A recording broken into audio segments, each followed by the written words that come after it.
Hello everybody, I'm Drake, like the dragon. Welcome back to Beacon Pines, and I think the first thing I'm gonna do is refuse, because I'm thinking that's gonna lead to a quicker ending, and then I'll get to redo it.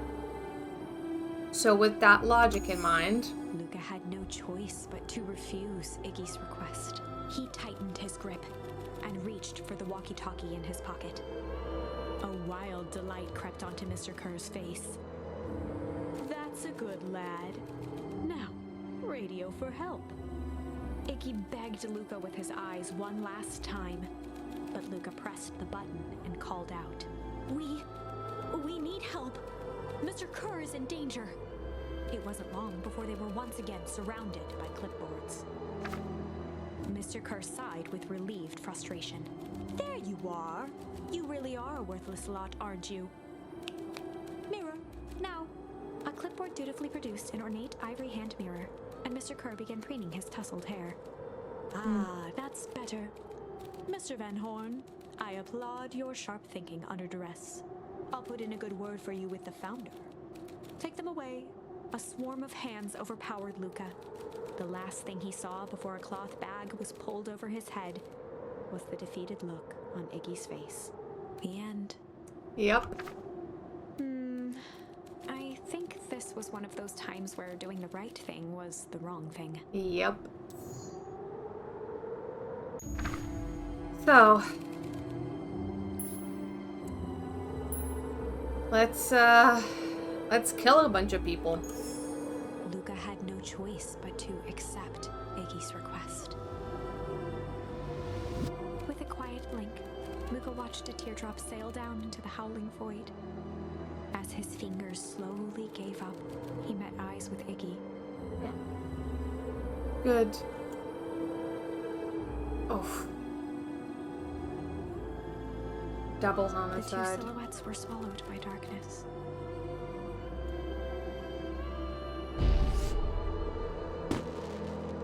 Oh.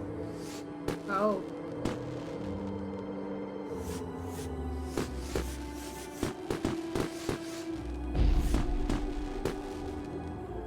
I don't know how to feel. Hell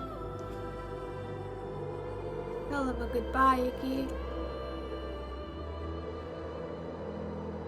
Oh. Luca, you should really step back. What? Quickly.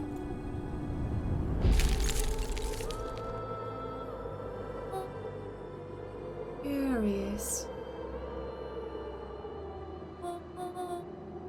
Ah, but of course. Those fireworks of Iggy's must have been just the right amount of energy. We should get out of here before perennial harvest arrive. Not until you tell me what just happened. Your friend's sacrifice just saved this town. For a little while, anyway. How? Tempest liquamine is a peculiar substance. It can change the relationship between matter and time itself. But doing so requires unfathomable energy.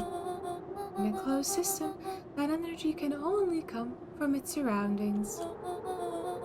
A useful side product of this property being, by adding precisely the correct amount of energy to it, one can create a cryogenic cascade.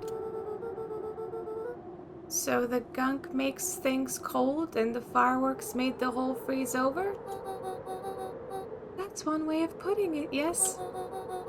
As dumb luck would have it, the fireworks weren't strong enough to generate a runaway reaction. I shudder to think what would have happened in that case. We have some idea what that would look like. Yeah, we do. Because we saw the explosive barrels, didn't we? It will take them a good while to safely break through and access the source again. If you know all this stuff, why haven't you been helping? I have been, in my way. Each one of us has our role to play. Iggy's role, it turns out, is to buy his precious time. His role is to die, more like. Mine has been to observe and wait. Wait for what? You. Me? Why? What's my role? A fierce twinkle flashed in Nat's eyes.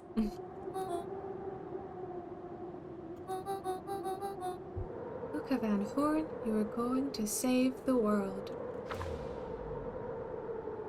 Oh, and what? Chuckle, Nat turned and walked west. Okay.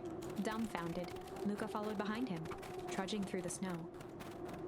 Every step taking him further away from everyone and everything he knew, and closer to destiny. To be continued in Beacon Pines, Pines Harder. Revenge served cold. What? Second time's a charm? Uh-huh. Wait, that's it? This ends with a crummy cliffhanger just when it was getting good? I was even starting to like Iggy. No way. I refuse to be associated with some never-ending parade of sequels. Let's go back and find something more definitive. Right. Okay. Well, that was an incredibly unsatisfying way to do it. Didn't even show a consequence. Har har, we fucking said a thing. So that made it funny, right? No. Okay. I mean, this is the one that we thought was that I thought was the one, but still. That kind of sucked. Don't ever call it good cop, hard cop, please.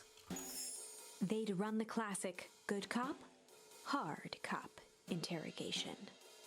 Rollo brandished a steely gaze. I've got this. Read about it 100 times. Rollo swaggered past the chair which propped up the slumping Hiram Tolliver. Without even looking at his captive, he began with a long, blustery drawl. Whoa, whoa, whoa, Mr. Tolliver. Mr. Tolliver remained motionless. Rollo spun around to face him. He'd clearly expected to rouse Mr. Tolliver with his booming voice.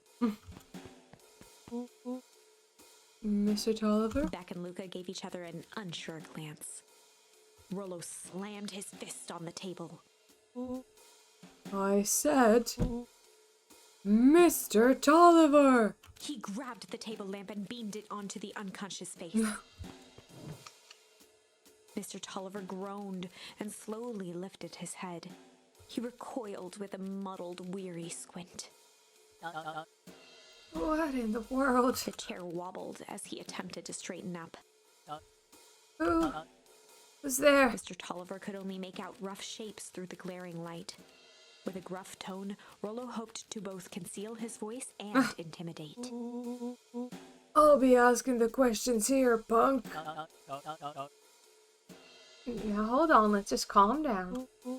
Oh, I am calm. Calm as a carrot in dirt. As for you, looks like you're sweating. The doubtful expression on Beck and Luca's faces transformed into awe.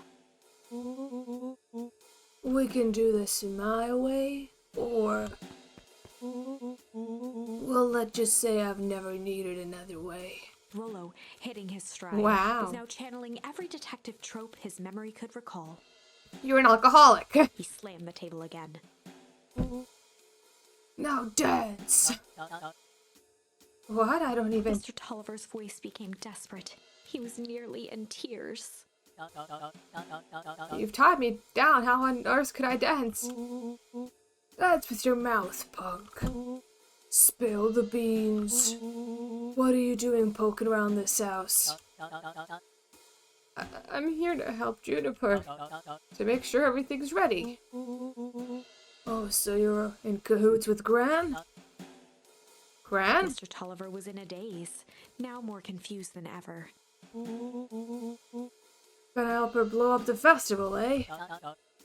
Blow up the festival? Good He shook lord. his head, feeling more and more dizzy. No, you've got it all wrong. Where is she now? She's headed to the source. Source? What's the source? It's where... His voice faded to a whisper. the town began. Where it all began. What is Operation Sparkplug? With that, Mr. Tolliver passed out cold. Oh, come on. Rollo swung around with a repentant grimace. Damn, Rollo. I think you went a little too hard on him. What did he say about the source? It's where the town began? We need more information. Yeah, but we'd better not push Mr. Tolliver any further. Is there anyone else who might know more? What about the History Museum? It just got set up for the festival. Nah, that tent was put up by the Valentines. Everything they do is just a bunch of fluff to glorify themselves.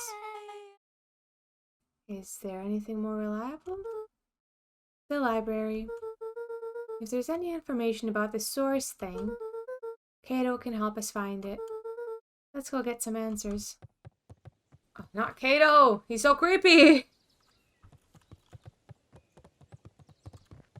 Oh, look at us. What a merry band we are. This is a dang nice library. Ugh. Thanks for working hard on it.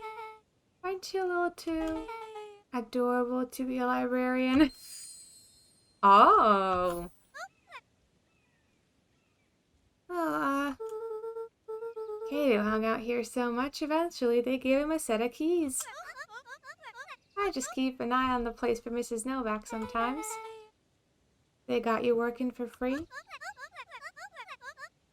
It's quiet and I get access to all the books I can read. What more could a person want? Fair enough. What can I do for you all? We need a favor. I already told you in Rollo, I can't put you any higher on the waitlist for the next Hank Atomic. And if you're here with more candy, I'll have you know I can't be bought. Call it a personal code of conscience.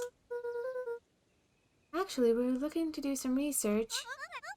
Now you're speaking my language. What are you looking for? Here's the thing, we sort of don't know. What do you got on the history of the town? There's the county record archives. What's in those? Births, deaths, newspaper clippings, stuff like that. Pretty boring reading. But they do get all the way back to when the town was founded. Wait, we'll start there. Alright. Chapter 8. Here we go. 6 feet under, 3 towns over. The kids spent the rest of the afternoon combing through dusty piles of old county records, desperately searching for anything that could help them make sense of Mr. Tolliver's cryptic utterance. Luca tried to shake the thought of Gran's basement, but his focus wavered. Explosives, messages hidden in jam, dossiers on various town figures, and a corkboard threaded with photos. Gran was the only family he had left. He still couldn't bring himself to believe the worst. But the old map with the symbol of explosives in town square made that difficult. As the sun began to set, the kids were no closer to the truth. Aw. Okay. If I have to read any more records, my eyeballs are gonna pop. We have to keep digging. If I dig another word, I'm gonna end up in one of those asinine death records. Rollo Cotter lived a full and wonderful life, till he read so much boring crud that his brain oozed out of his ears. Rollo shut his book with an assertive nod. If you've got a better idea, spit it out. You sound like my sister. Keep pushing your luck, pal. And it won't be boring county records that kill you. I'll put you in the obituaries myself. Rollo muttered under his breath. You're a county record. Whoa. Really, that's the best you got? When I'm done with you, you'll be the footnote in history. Just like... Beck slammed her finger down on the open page before glancing down to read. J. Hartford here. I'd love to see you try. Hey. We're all a little tired here. Just take a minute and... Something tickled the back of Luca's mind. Wait, what was that name back? India Bit? J. Hartford. From the Brookwell Tribune 8 years ago. That can't be right. What is it? J. Hartford? That's my grand's name, Juniper Hartford. Maybe there were 2 J. Hartfords? Mrs. Hartford is survived by her young daughter, E. Hartford. My mom's name is Eleanor. Okay, this is getting creepy. If your gran is 6 feet under, 3 towns over, then who am I living with? The question hung in the air. Wow. Interesting. Okay. Alright, gang, I gotta close up for the night. Beck rubbed her eyes. How late is it? Almost 10. What? The sun's shining outside. Oh crap, Pa's gonna kill me. I gotta go. Yeah, my parents will be worried sick. Okay, let's meet up as early as we can at the festival tomorrow. What are you gonna do about the unconscious man in your basement? I'll think of something. Huh. Luca's heart was pounding as he approached the house. Yeah, I bet. If he was lucky, Gran, or whoever it was, hadn't gotten back yet. And of course, there was Mr. Tolliver tied up and unconscious in the basement. If he was still unconscious that many hours later, he's dead. He's brain dead at that point. Dealing with him would be the first order of business. Luca shook out his arms to calm his nerves before entering.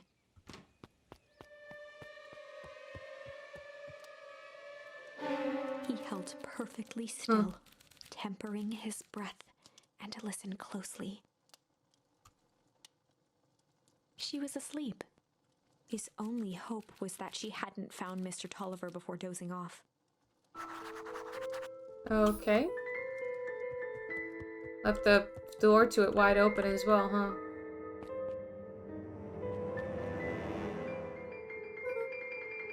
Oh no. Mr. Tolliver was nowhere to be seen. Maybe he woke up, escaped from his bindings, and left without a Or trace. maybe Gran knew everything. What do I do? Luca's hungry stomach groaned. Not realizing it, he'd gone the entire day without eating. Okay, I can figure this out. I just need a little brain food. Luca rushed over to the pile of jam jars, unscrewed one, and shoveled a handful into his mouth. Yeah, jam's gonna really help you. I'm afraid your jam delivery will be He delayed. flipped the lid to read the label. Mr. Nuncreed. Okay, now I can think. If Gran knows we tied up Mr. Tolliver, I'm screwed. If she doesn't know, then I need to play it cool. I guess the only option is to go to bed and act as nothing is wrong. And Gran will think Mr. Tolliver finished what he was sent to do and left when he was done. There's really nothing else I'm gonna do. No extra research, no nothing.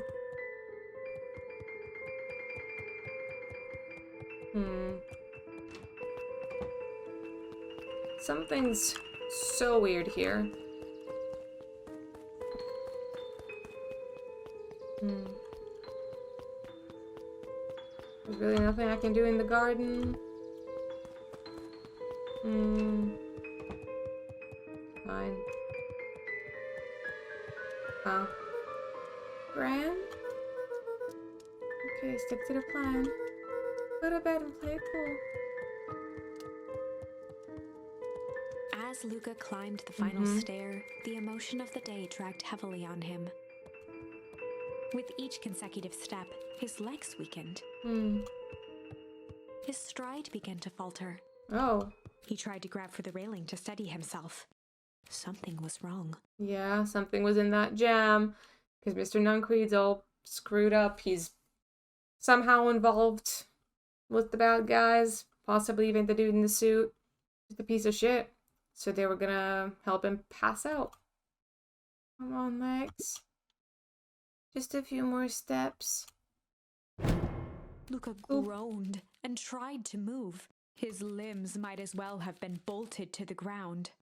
Through numb lips, he mumbled just before falling asleep. The germ? Oh. Sweet boy. What did you get yourself into? Into your jam! Stranger!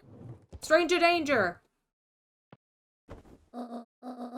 Rest now, and let me handle everything.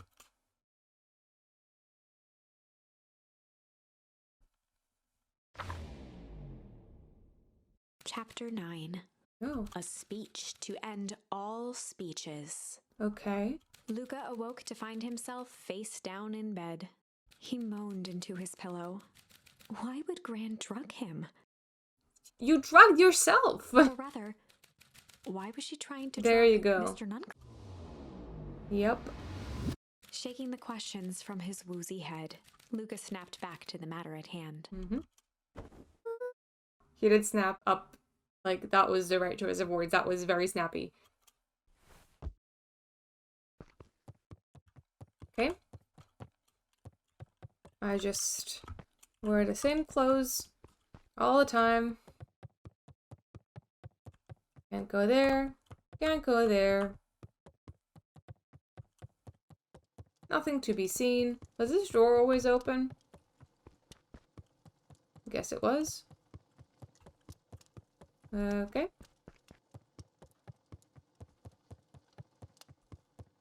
You know, a couple of wooden bookcases by the fire might not be the best idea. This one all normal too? Guess so. So she just isn't even bothering closing this anymore, huh?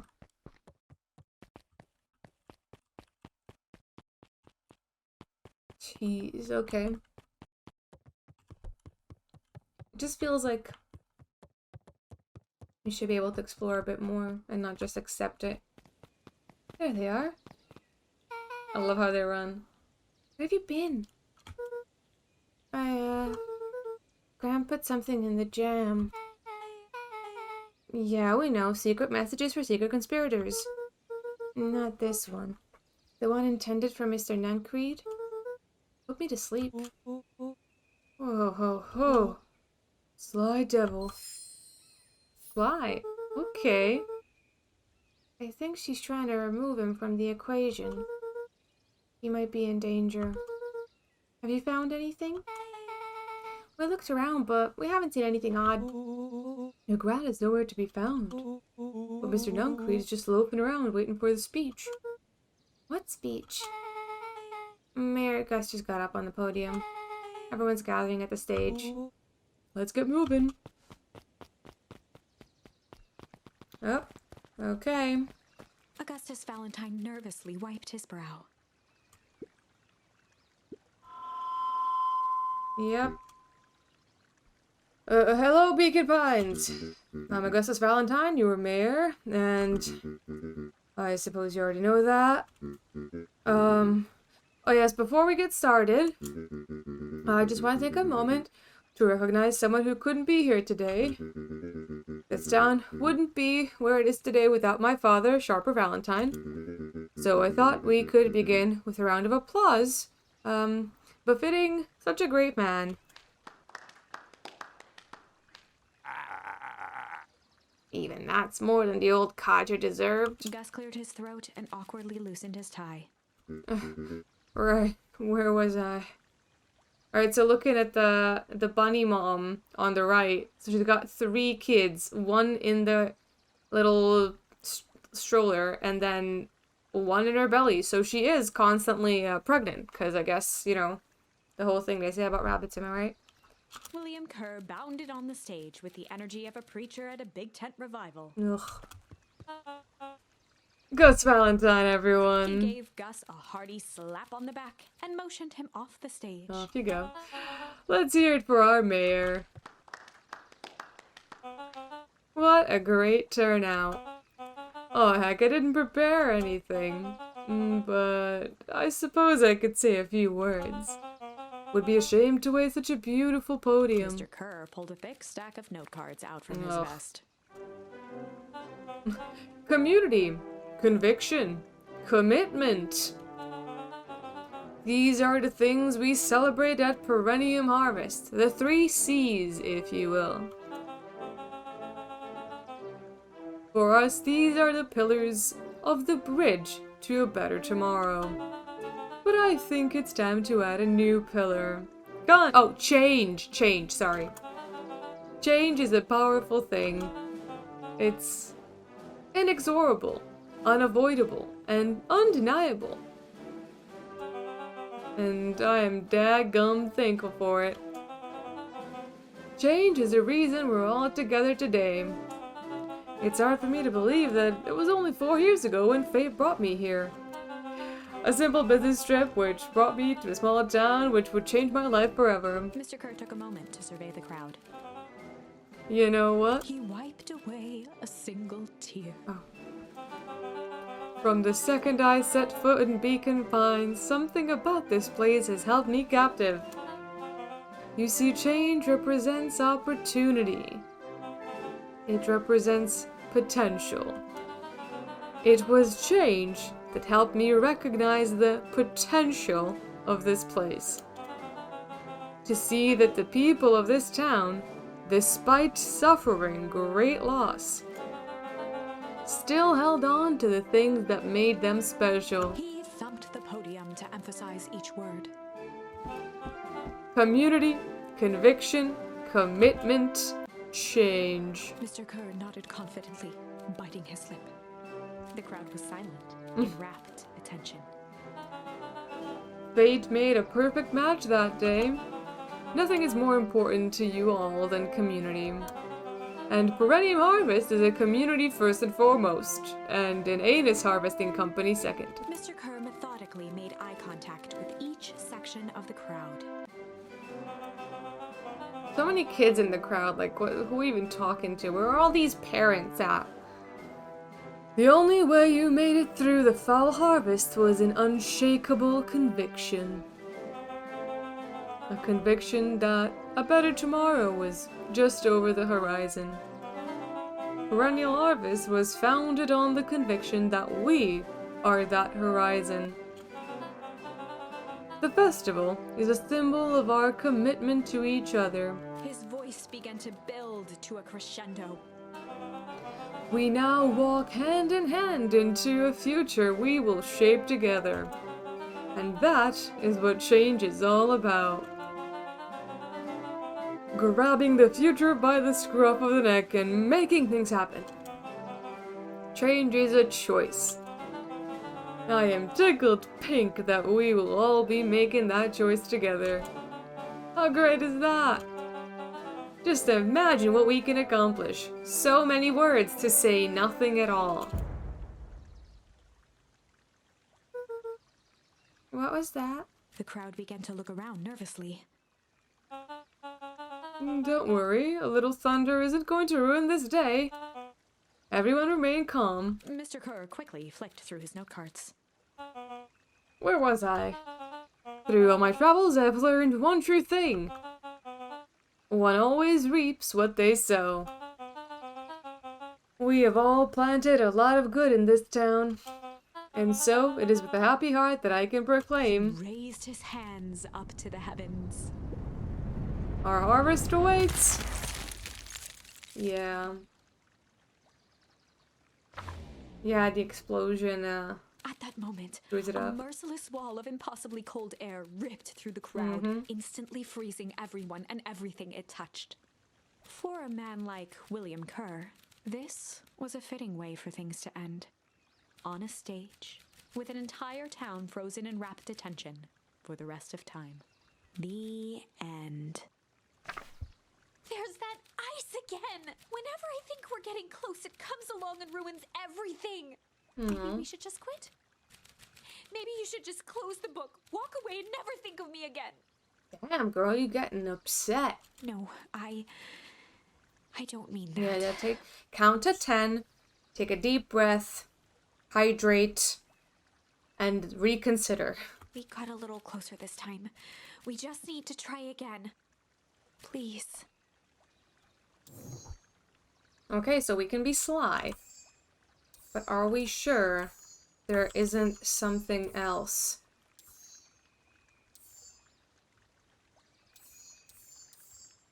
Okay. We can be sly. So that's gonna be Beck, I'm assuming.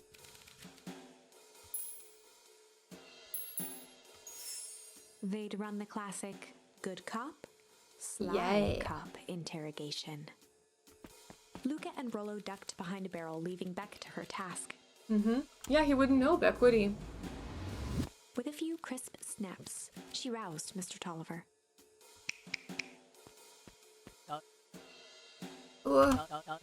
What's going on here?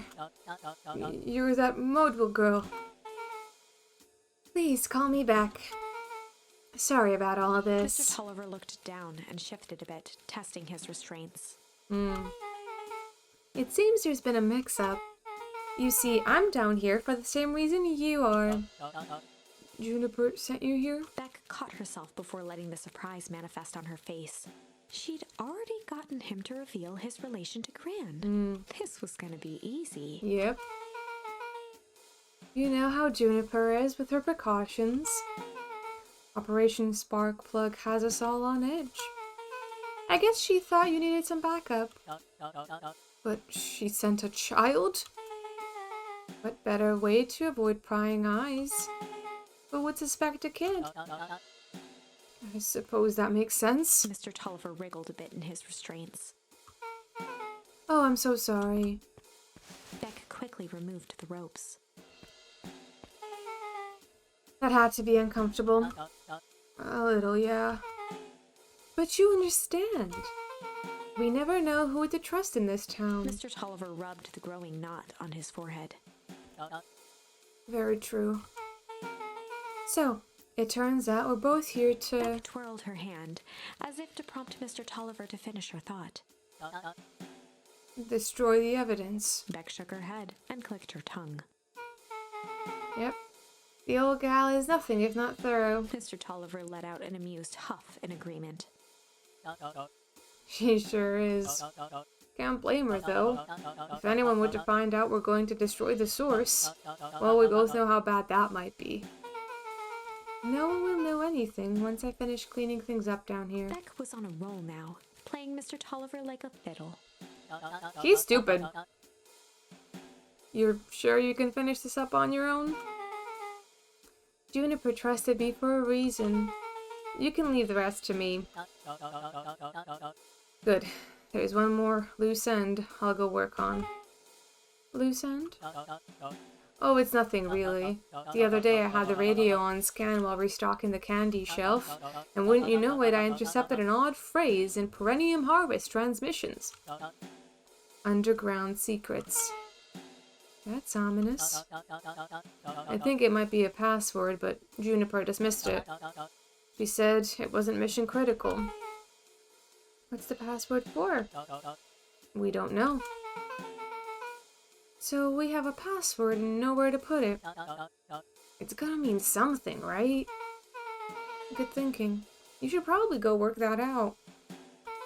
I've got this under control. That's a relief.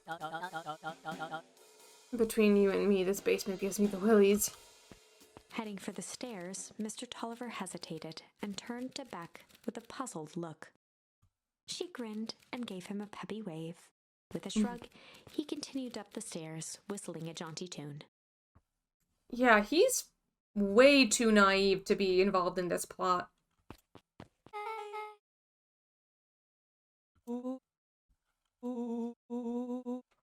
This whole time Mr. Tolliver's had a candy shelf. But all he ever sells us is apples. Beck blinked slowly in disappointment. The password, Rollo. Well, sure, but once things are back to normal, I'll be having a word with Mr. Tolliver about that candy shelf. Fine. In the meantime, I've got an idea. She turned to the table and began tearing small scraps of paper. He said he heard a password on the radio. Any good spy transmission is never what it seems. Beck marked each scrap of paper and leaned back. We just need to find the hidden meaning. Okay. What's another word for underground? Buried, covered. Could it be a cover-up? Maybe it's one of those each letter is a number thingies. So you would be 21, N would be 14, B would be... Ooh, it's an anagram. Nunc Reed's drugstore. Luca and Beck looked at Rollo with amazement. Damn! Rollo, that was incredible. Well, it's either that or Kren's nude rug store. Yeah, I think you were right the first time. How did you do that? What can I say? I love ciphers. Well, I guess we know where to go next. Oh, it's already dark? Oh yeah, this is before I fell asleep. Right? Right. Except I thought they went to the library. It's already dark, so...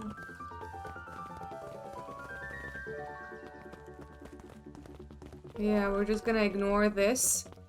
Not gonna say anything about it. Okay.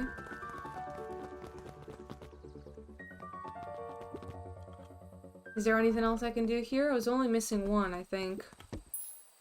Yes! Luca tied a bent nail onto the line. If all you have is a hammer... Okay, let's see. A photo? Oh, it's a photo of you and Uncle Joseph. Let me see that. Huh. Look at these two young fools.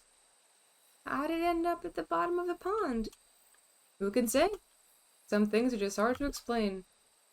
I miss Uncle Joseph. How come he doesn't come fishing with us anymore?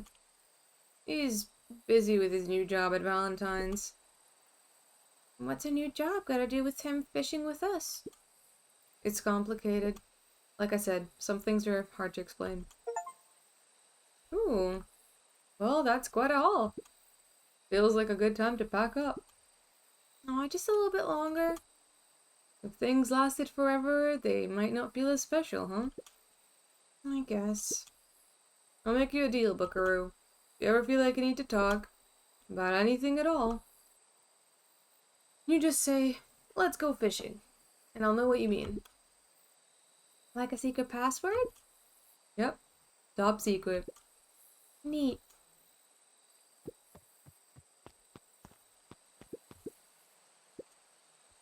Aww. There we have it.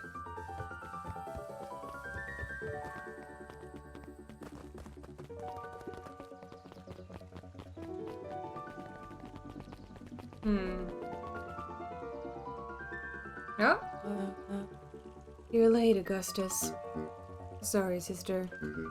Was caught up with work. Work? You? I had a few details to lock down for the festival. Oh, what do you have to report? What is this insipid town festival really about? I think Gus looked around nervously. I think Mr. Kerr really does just want to do something good for the town. He's actually a pretty nice guy. You should spend some time with him. I didn't pull strings installing you as mayor so that you could make friends. Your job is to help me figure out what Kerr and Perennium Harvest's true intentions are with this town. We have a responsibility. This is our father's town. Was. Excuse me. This was our father's town. He's gone, Eris, and he isn't coming back. Father left us with nothing but problems. Mr. Kerr came here and offered to help us. We accepted that help. We didn't agree to them turning Father's warehouse into a toxic dumping ground. That's just a temporary arrangement. The glow can be seen from our damn backyard. They are dumping their nasty little secrets on us. When this all inevitably goes wrong, who do you think will be blamed? Eris's cry hung in the air. We have a new choice to make now, sister. This town is going to change whether we like it or not. Are we going to choose to be a part of that future, or be forgotten in the past? It's a shame. Father named you Augustus, but you will always just be a Gus. Good night, Eris. I'll see you at breakfast tomorrow.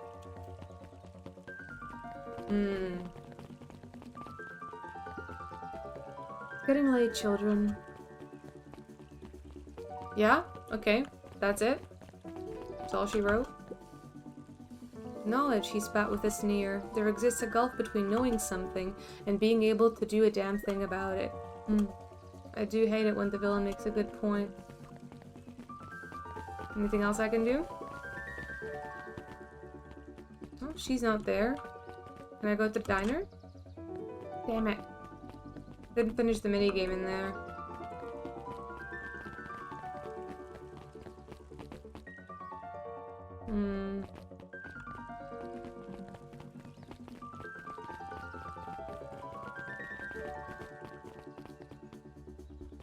Oh. What are you doing here? Solomon stood proudly at the entrance to the drugstore, holding a brown bag overflowing with black licorice. Hey, Solomon. We're looking for Mr. Nuncreed. Is he still in there? I'm afraid not. Then where'd you get the candy from? You might say we have an arrangement. Solomon shoveled a surprising amount of licorice into his mouth. Sometimes the small pleasures in life. Though we might not always have family to rely on, licorice has never let me down. Well, I can't say licorice would be my first choice, but whatever floats your boat. You can tell a lot about a person by their choice of confection. Yeah, such as if they like licorice, they're not to be trusted. I like sour gobs. I'm certain you do. I always wondered why Mr. Nuncreed keeps licorice in stock. You must eat enough of it to make it worthwhile. There are many ways to earn loyalty. For some, it's as easy as cold hard cash. Okay. Right. Well, he's right. It's locked. There's gotta be more clues. Okay, let's see.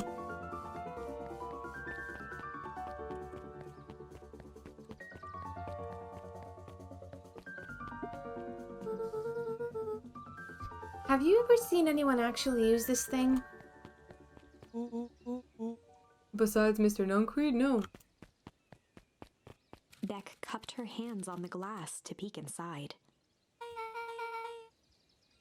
That is not a normal phone booth. It's got like a blinky keypad.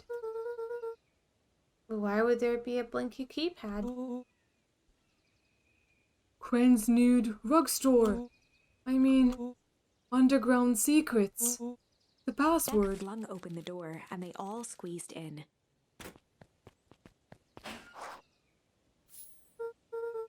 Alright, let's see here. Luca cracked his knuckles and entered the letters into the keypad.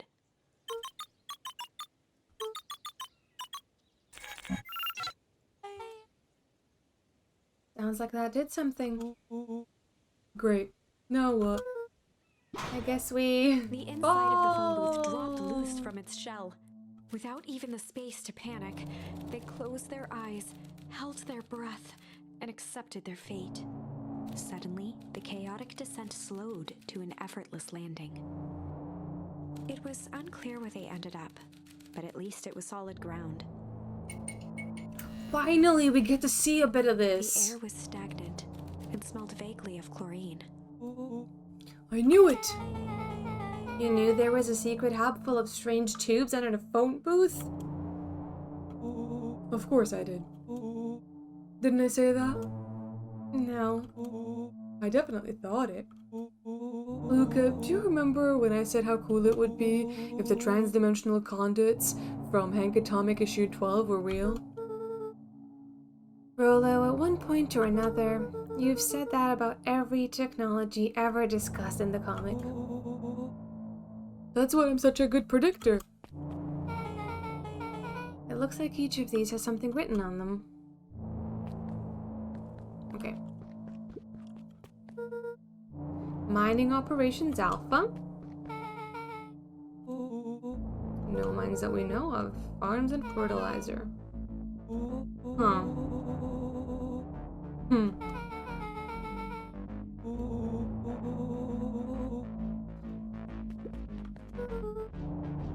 Cornell Harvest main office.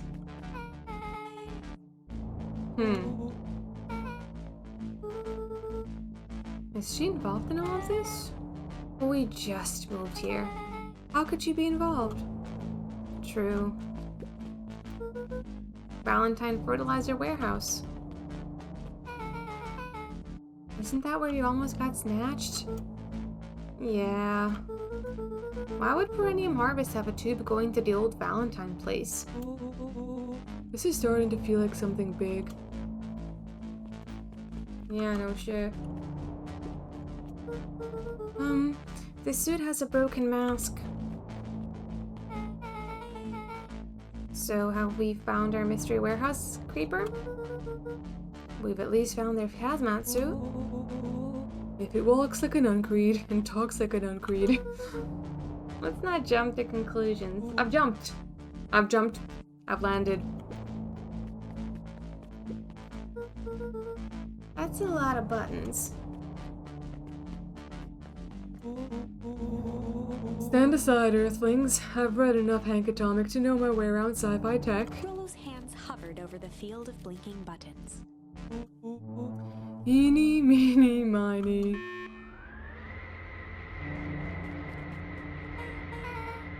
Rollo, what did you do?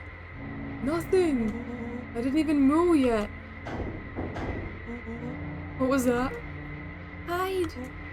Where? There's nothing but weird tubes down here. Just get back. Huh? Shit. Shit. Shit. Awesome.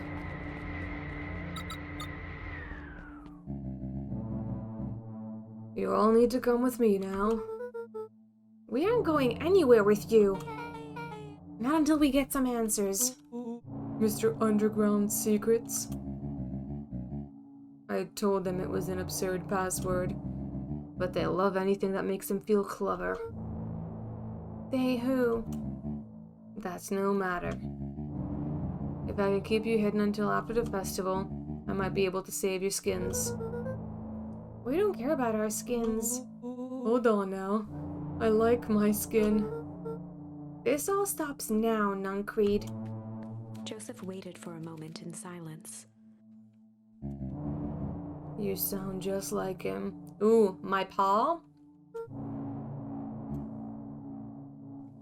Walt. You don't get to talk about my dad. You know, your father and I were friends back before. He gestured toward the strange tubes. All of this. That's a lie. It's true. I used to bounce you on my knee. What happened? Same thing that always happens. Reality. Complications. Life. We were a team, Walt and I. An idealistic doctor and a bright-eyed pharmacist. Both hell-bent on helping folks. So you were his sidekick? No. We were partners. He helped the patients, and I helped him. Yep, total sidekick.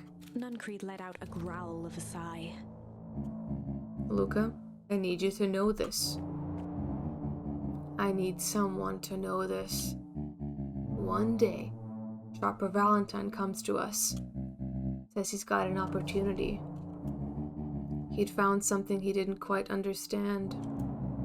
and he was willing to pay us both handsomely to help him understand it. And my dad said no. Your father and I both believed in helping people, but the thing I could never get him to understand was it's a lot easier to help others if you help yourself now and then. Classic sidekick into villain plotline. Walt loved being righteous, almost more than he loved his family. He was wrong about one thing, though. When he begged me not to take Valentine's offer, he said, "Joseph, if a person says yes one time to Sharper Valentine, he'll make sure they keep on saying yes to him until the day he's dead and gone." He shook his head wistfully. Sharper's long gone, but he's still got me saying yes. Is there a point to this sob story? Not really, no. Just an old man trying to delay what needs doing. Nuncreed took a menacing step towards the children. I try to keep you safe. I try to keep you and Juniper out of this. But you forced my hand. Luca began to laugh. What? You really don't know? My gran isn't out of this. She's been scheming right under your nose. Juniper? Seems like she's planning on crashing the town's party. She's going to disrupt the festival. Why would she? The color drained from Nuncreed's face. How does she know? Apparently she knows a lot of things. What? Let's just say this isn't the only underground lair we've busted into today. And honestly, hers is way cooler. She's got maps and explosives and bad intentions, big man. Nuncreed grabbed Luca by the shoulders. His eyes were frantic. You need to tell me what she's going to do right now. She doesn't understand what she's messing with. Tell me now. She's in danger, boy. I don't know. She had a map with a mark on the fountain in town square. The fountain. But why would... A jolt of realization struck Mr. Nuncreed. She knows about the source? What the heck is the source? If she tries to destroy the source, it could catalyze and... Dear God, she's going to freeze us all.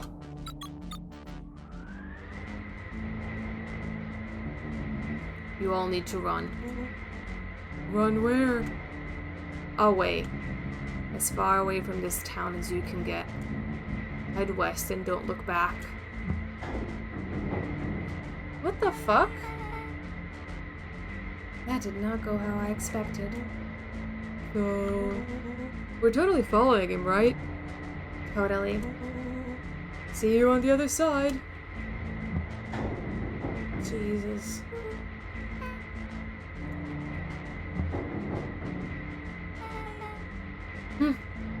I love this town.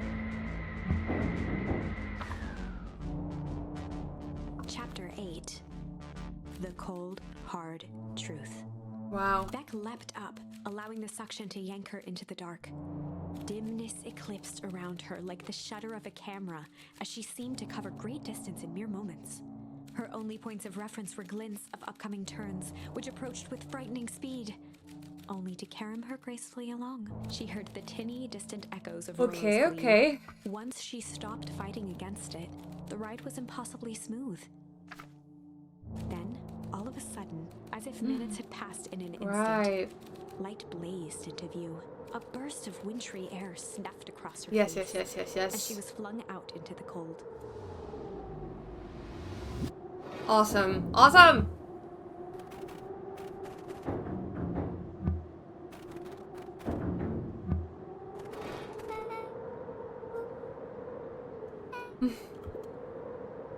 I think I might have parted with some fluids in there. Oh god. Any idea where we are? Somewhere cold. Doesn't look like it got on any of us. Didn't feel like we traveled that far. So where did it all go? This place sucks. Why would anyone want to blow something up out here? Only one way to find out, I suppose. Gotta catch up to Nuncreed. I think he went this way. Okay. But I'm not letting you catch up. You need to see this. You're not gonna react? How do you not realize this is where your house is? The layout is exactly the same. Uh-huh. Ugh, okay.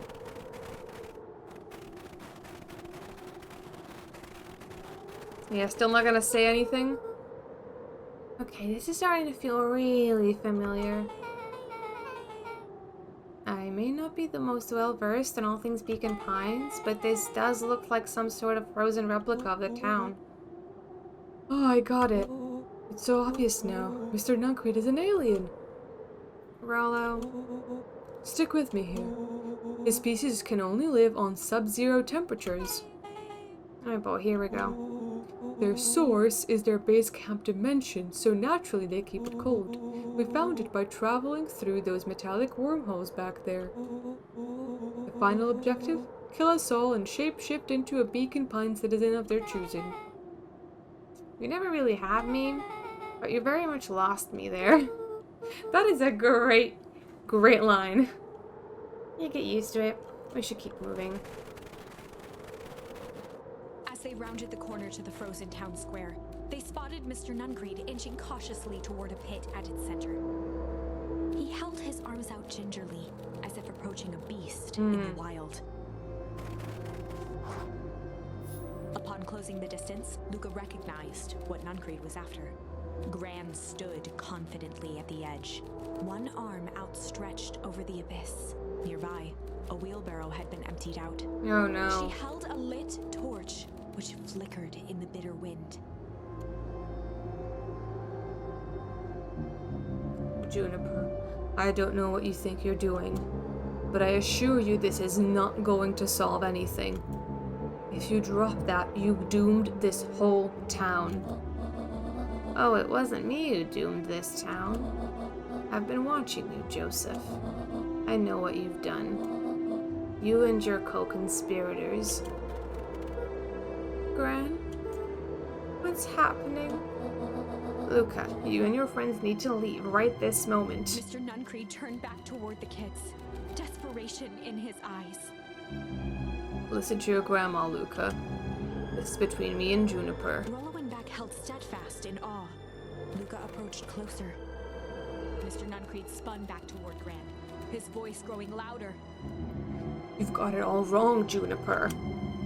Just hand over that torch. You don't understand what you're doing. How could I possibly trust you to do the right thing? Walt told me everything. He trusted you, and you betrayed that trust. Luca, did you know that this entire man's life has been a lie? If it weren't for him, your father might still be alive. Mr. Nuncreed winced with anguish. His voice hardened. That's not true. They both now yelled, not to each other, but at fate itself, making their peace with long-held burdens. The wind howled with encouragement. Walt was like a brother to me. We just had different ideas about how to effect change.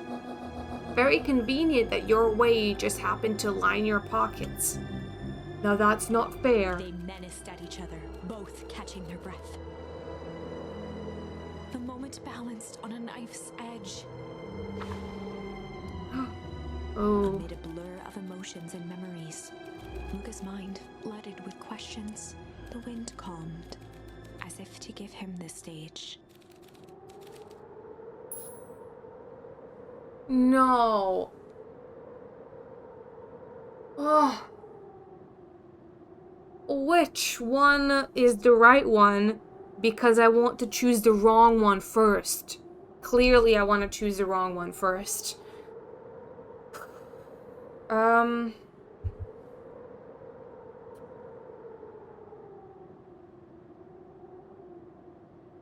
Fuck. How could the humming be a right choice, right? I'm not sure how that would help. So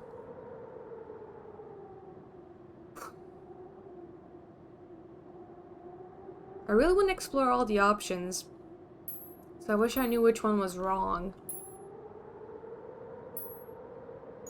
Let's try And in the this. stillness, he began to hum. After the death of his father, Luca had trouble sleeping. Each night, his mother would sit at the foot of his bed and hum a gentle melody. It was the only thing that could calm his mind.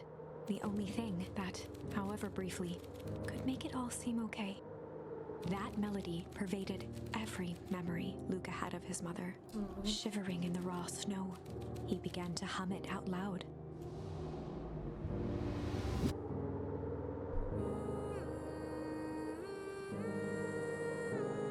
Oh my goodness, that's so nice.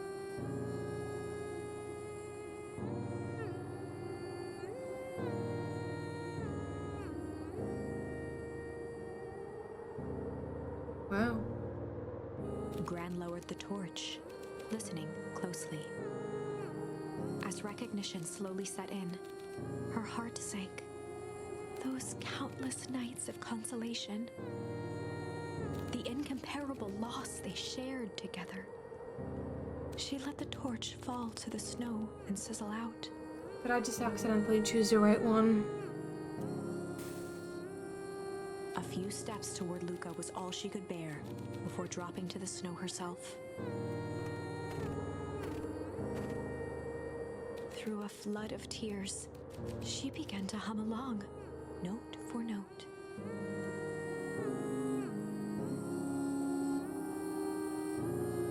This is making me emotional, dude.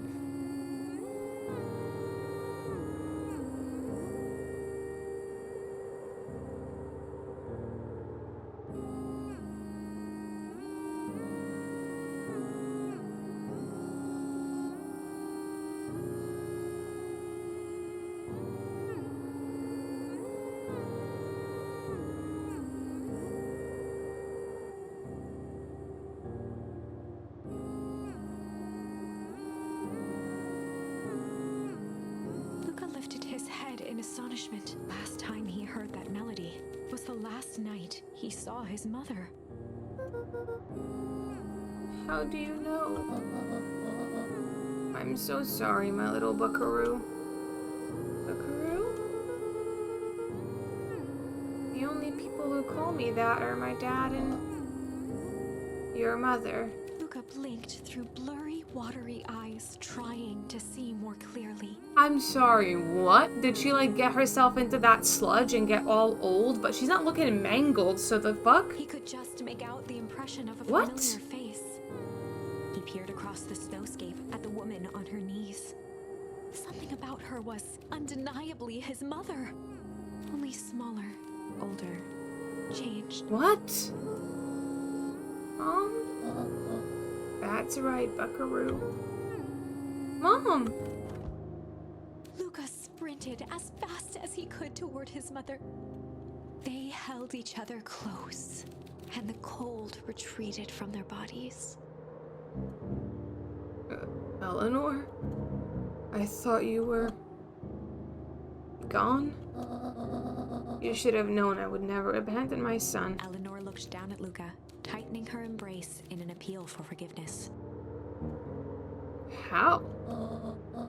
You're a smart man, Joseph. I thought you'd have pieced it together by now.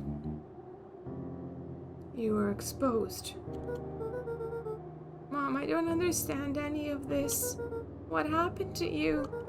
Where did you go? Why did you just leave me? I never left you. I was always right here, Luca.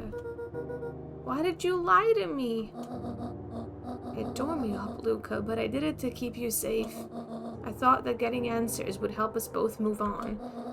But the more I discovered, the more I realized the danger we were in. Until Perennium Harvest was stopped, it was better if everyone thought I was gone. You could have trusted me. These are bad people, Luca. They won't stop until they get what they want. They don't care who gets hurt in the process. And what do? I chose the right option by accident. You have to stop them. Joseph slumped into the cold, wet snow. They can't be stopped. This is too big.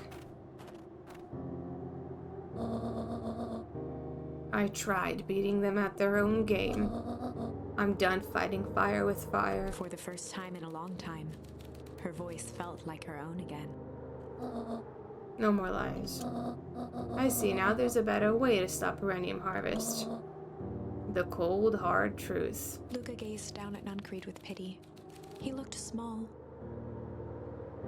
Joseph stared into the snow, as if searching it for answers. Come on, everyone. We've got a party to crash.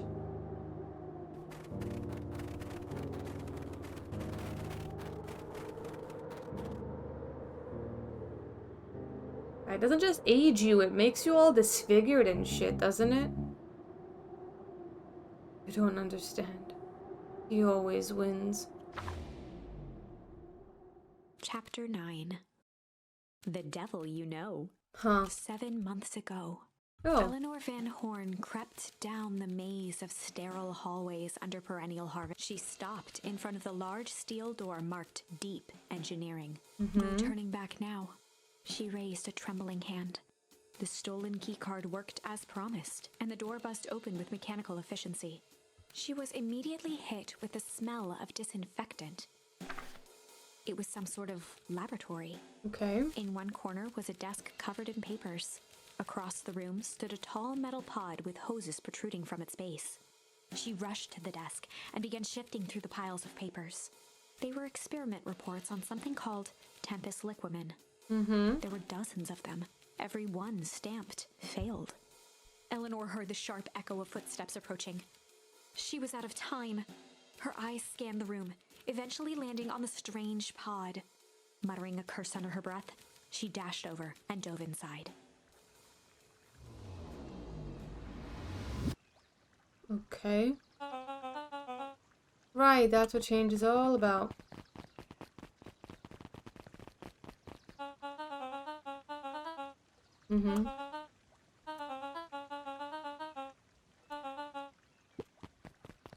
This man is a liar. Excuse me? I will not. This town has a dangerous secret, and Perennium Harvest only exists to keep it hidden. Nonsense. They picked up the whole damn town and moved it right under our nose. You aren't making any sense, dear. Mr. Kerr addressed the crowd with a sarcastic tone. Imagine such a thing. It's absurd. And just plain impossible. They promised they could fix the foul harvest. They told us they would clean this place up. We just had to leave town for a few days. But while they had us evacuated... Miss Hartford, I'm afraid I'm gonna have to ask you to... You're afraid of a lot of things, aren't you? You sniveling little worm. This is growing tiresome. A little help, please. Don't you all see? This festival is a sham. An excuse to have the whole town gather in one place. They're planning something awful. I don't know what, but these people are wicked. Don't listen to her. She's got absolutely no proof. I am the proof. I'm Eleanor Van Horn. Whispers filtered through the crowd. Well, aren't you just sneaky as the dickens? We all knew Valentine's fertilizer was too good to be true. And now this whole town is paying the price. Ladies and gentlemen, I am so sorry about this disruption. My associates will take this obviously disturbed woman somewhere comfortable, so that she can get the help she needs. She's not the one who's disturbed. You two-timing clown. You all know there's something wrong with this town. It was just easier to look the other way. The truth is... he's the bad guy? That's quite enough, Mr. Nuncreed. Torment dragged on Joseph Nuncreed's face. Yes, sir. Take them away. No, I want them to see this. The ever tempestuous Eleanor Van Horn. You've been quite the thorn in my side, like a weed that's burrowed in where it doesn't belong. I must confess you look dreadful. He paused for a moment, plucking a piece of fuzz from his sweater and discarding it to the ground. Consider yourself in rare company. You've managed to pull one over on me. It won't happen again. I knew you had some sort of plan to disrupt our little party, but alas, I expected something a bit more impressive than incoherent rambling. No matter. Your failures are yours to bear. Mr. Kerr. Yes, sir. It's a shame it was cut short, but I thank you for that rousing oratory. I will take it from here. Yes, sir. Of course, sir. Is he Sharper Valentine, but somehow a child? You've done quality work for me, William. You can look forward to the recompense we agreed upon. Kerr gave a bow of deference. Founder, you are most gracious. Gasps rippled through the crowd. Thankfully, we can disperse with the formalities from here on out. Solomon pulled a glass vial from his pocket. In one smooth motion, he downed its contents. A triumphant smile grew across Solomon's lips. You can all call me Sharper Valentine. His body and face began to contort and expand as he disappeared into a belching green mist.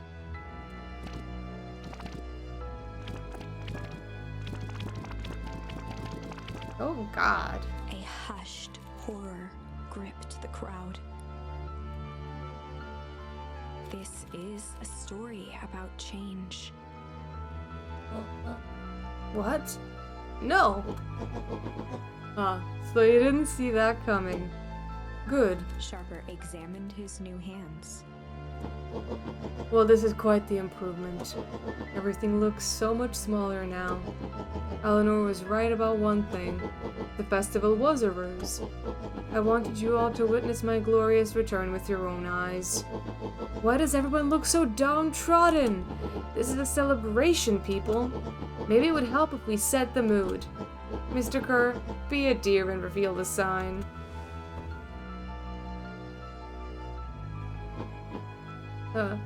Wonderful. Sharper choked out a crude squawk of a laugh.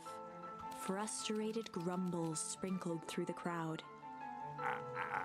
Sharper, you malicious bastard. Malice? I'm glad you're back so I can tell you to your face. You destroyed this town.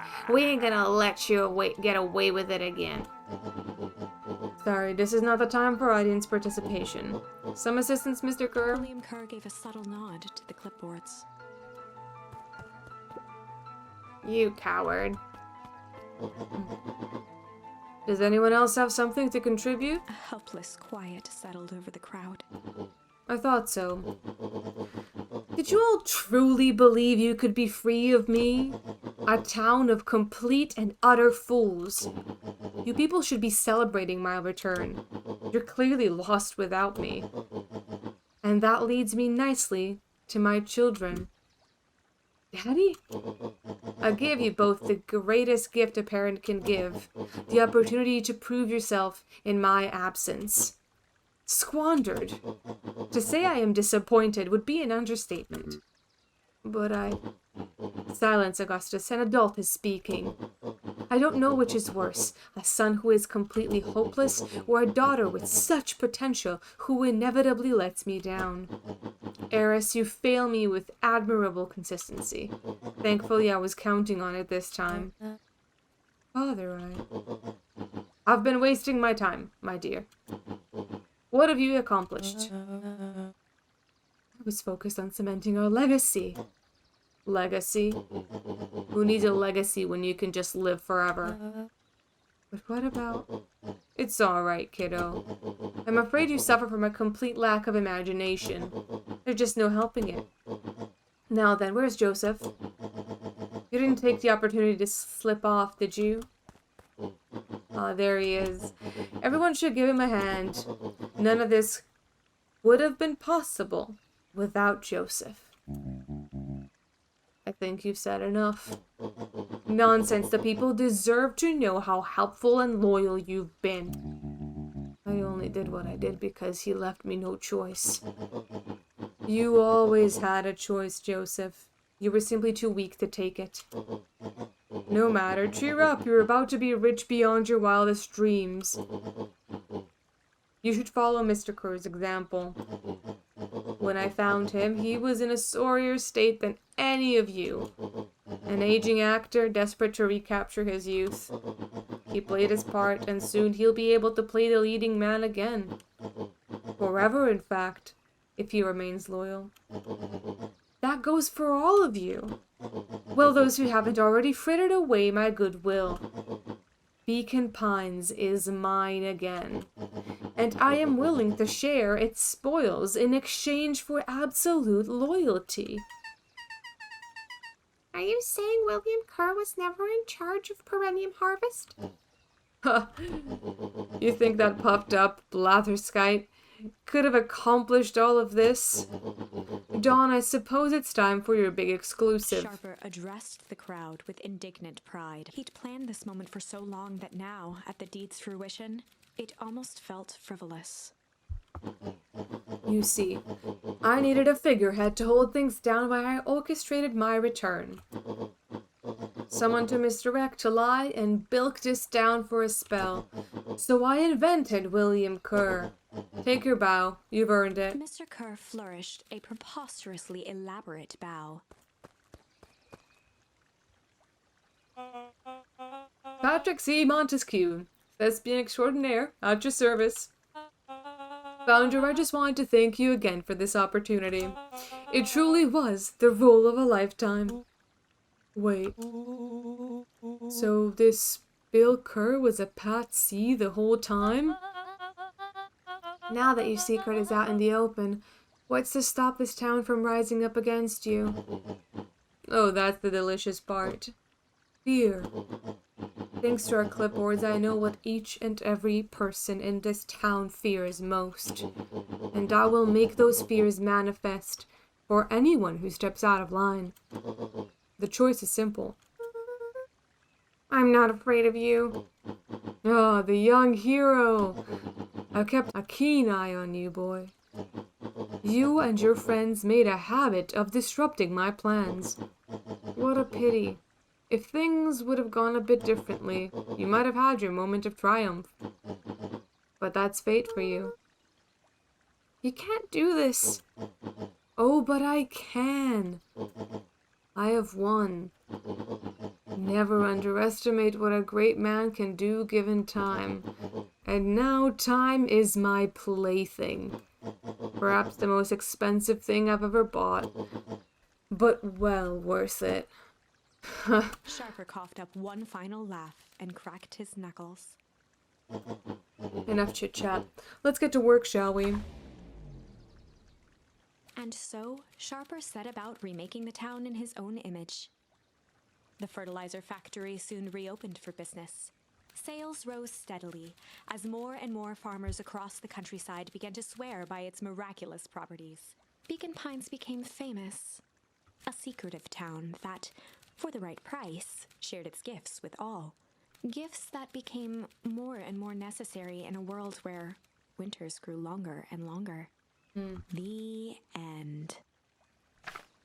This is wrong, but things are becoming clearer now. You can feel it, right? Yes. We can't let Sharper win. Oh, He might good. just be the key to this whole thing. Let's see. Good. Yes. Okay. I chose right. And in the Yes. stillness, he began to weep. Oh, the moment felt too sweet and genuine to be wrong, so I'm really glad was that I all was just wrong anyway. Too much. Falling to his knees, Luca whimpered softly. The tears crystallized as they hit the snow. Gran stared at Luca for a moment with warm sympathy, remembering why this was all necessary. This will all make sense soon, Luca. Then everything can go back to normal. I promise. She stiffened up and brandished the torch at Mr. Nuncreed. You can't hide behind those people any longer, Joseph. Once their precious source is destroyed, we'll see where their loyalties lie. Or fell. Juniper, don't. Ignoring his final plea, Gran flung the torch Yep. into the deep darkness. She smiled and exhaled in relief. Mr. Nuncreed moaned in resignation. The torch echoed as it ricocheted down the hole, punctuated with a thunderous thud. Oh yeah, this is the wrong one too, isn't it? You see, Joseph, I've learned one very important lesson in life. If you want things to change, then you must be willing to. Before Gran could finish, the ground shook her to silence. Mm-hmm.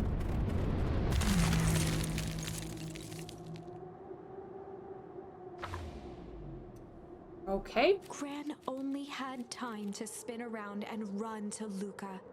Her attempt to shield him, an honorable but trifling act. Unflinching love, pitted against an unthinking horror. There was no contest. Her warm embrace froze in an instant. That is where they remain, fixed in place, forever. And so, our story ends in a town brought low Blah, by its blah, secrets. blah. Since the We end. know it's not the end. Well, that was dire. On the bright side, we finally figured out where all the ice is coming from. Now, we just need to find a way to deal with a mystic, unfathomable force of nature. Yeah. Okay. I could have sworn this would be the path. You know, having the friends be with me and everything.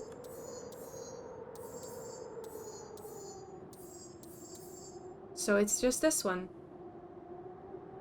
Which, yeah. Okay, I am excited to see what happens here, but this has got to be it. Just timeline-wise, this should be close to the end of the game. So let's see how this develops then. I mean, we knew it wasn't just gonna be shame. Okay. There was a malice lurking behind those eyes, like a trap ready to spring. Luca felt the weight of Nuncreed's hand on his shoulder. Something wasn't right. He didn't know why, but something was telling Luca to get out of there. I just want this to all be over. Of course. I'm sure it will all work out soon enough. I should get going. I told Roxy I'd check for Rollo at the treehouse. Luca twisted free of Nuncreed's grasp. Of course. Luca, you know your dad and I were good friends back in the day. You can come to me with anything. Anything at all. Oh, okay. And that's that. What the hell?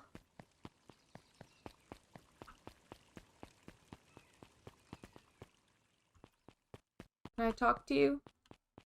Nope.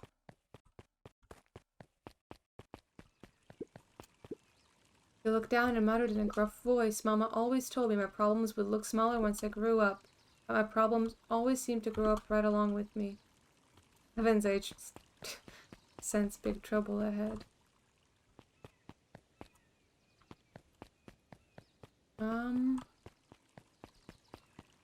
Can't even remember what day this is supposed to be.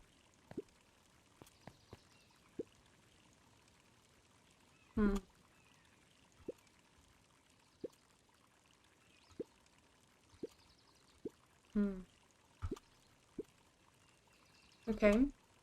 The two scurried off, eagerly formulating a plan. Yeah. Okay.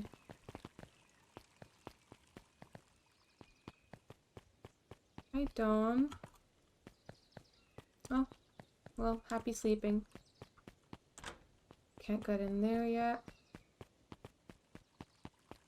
I have no idea where I am in the timeline right now. Oh.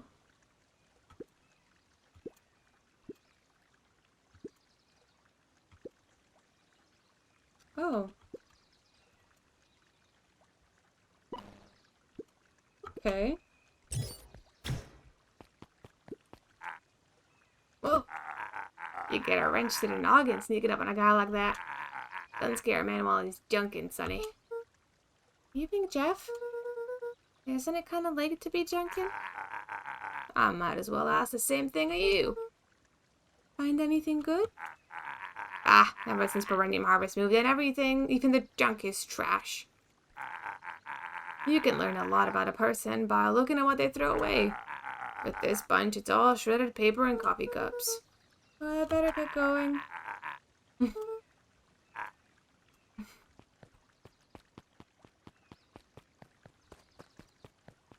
Nope, always get stuck on a stupid bridge.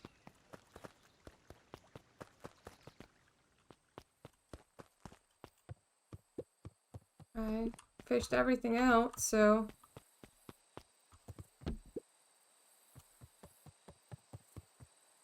He aired a long holler into the woods.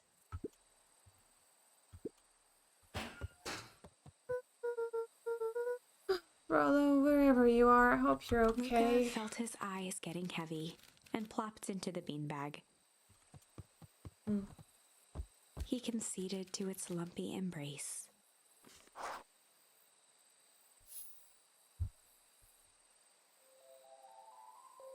Once again, Luca found himself in a vast black expanse. This time, he knew exactly where to go. He took a single confident step forward. The world flickered and pulsed. He found himself standing in front of the frigid air of a blazing campfire. The source. He plopped down cross-legged and gazed into the cold flame, waiting. Soon enough, the fire began to die out, popping sporadically, until all that was left was a single ember. Luca stood up and dusted himself off. He plucked the glowing ember from the cold ash, examined it, and slid it into his pocket. A keepsake. The voice of his father spoke behind him. "You made me proud, Buckaroo." Luca turned to face him. "Dad, what is this place?" A warm grin grew across his father's face. "A place where everything that has been and everything that could be all wait together." Luca found himself staring at his father's face, trying as hard as he could to memorize every single detail. Wait? For what? Another voice spoke out as Luca's doppelganger stepped forward. "That's up to you." Without knowing why, Luca began to weep. Is any of this real? Are you real?" Luca's father bent down to smudge away a tear. "Of course. I'm as real as the part of you that misses me." Luca turned to look at the older version of himself. "And you?" The doppelganger choked back tears. "I'm as real as the part of you that's angry he's gone."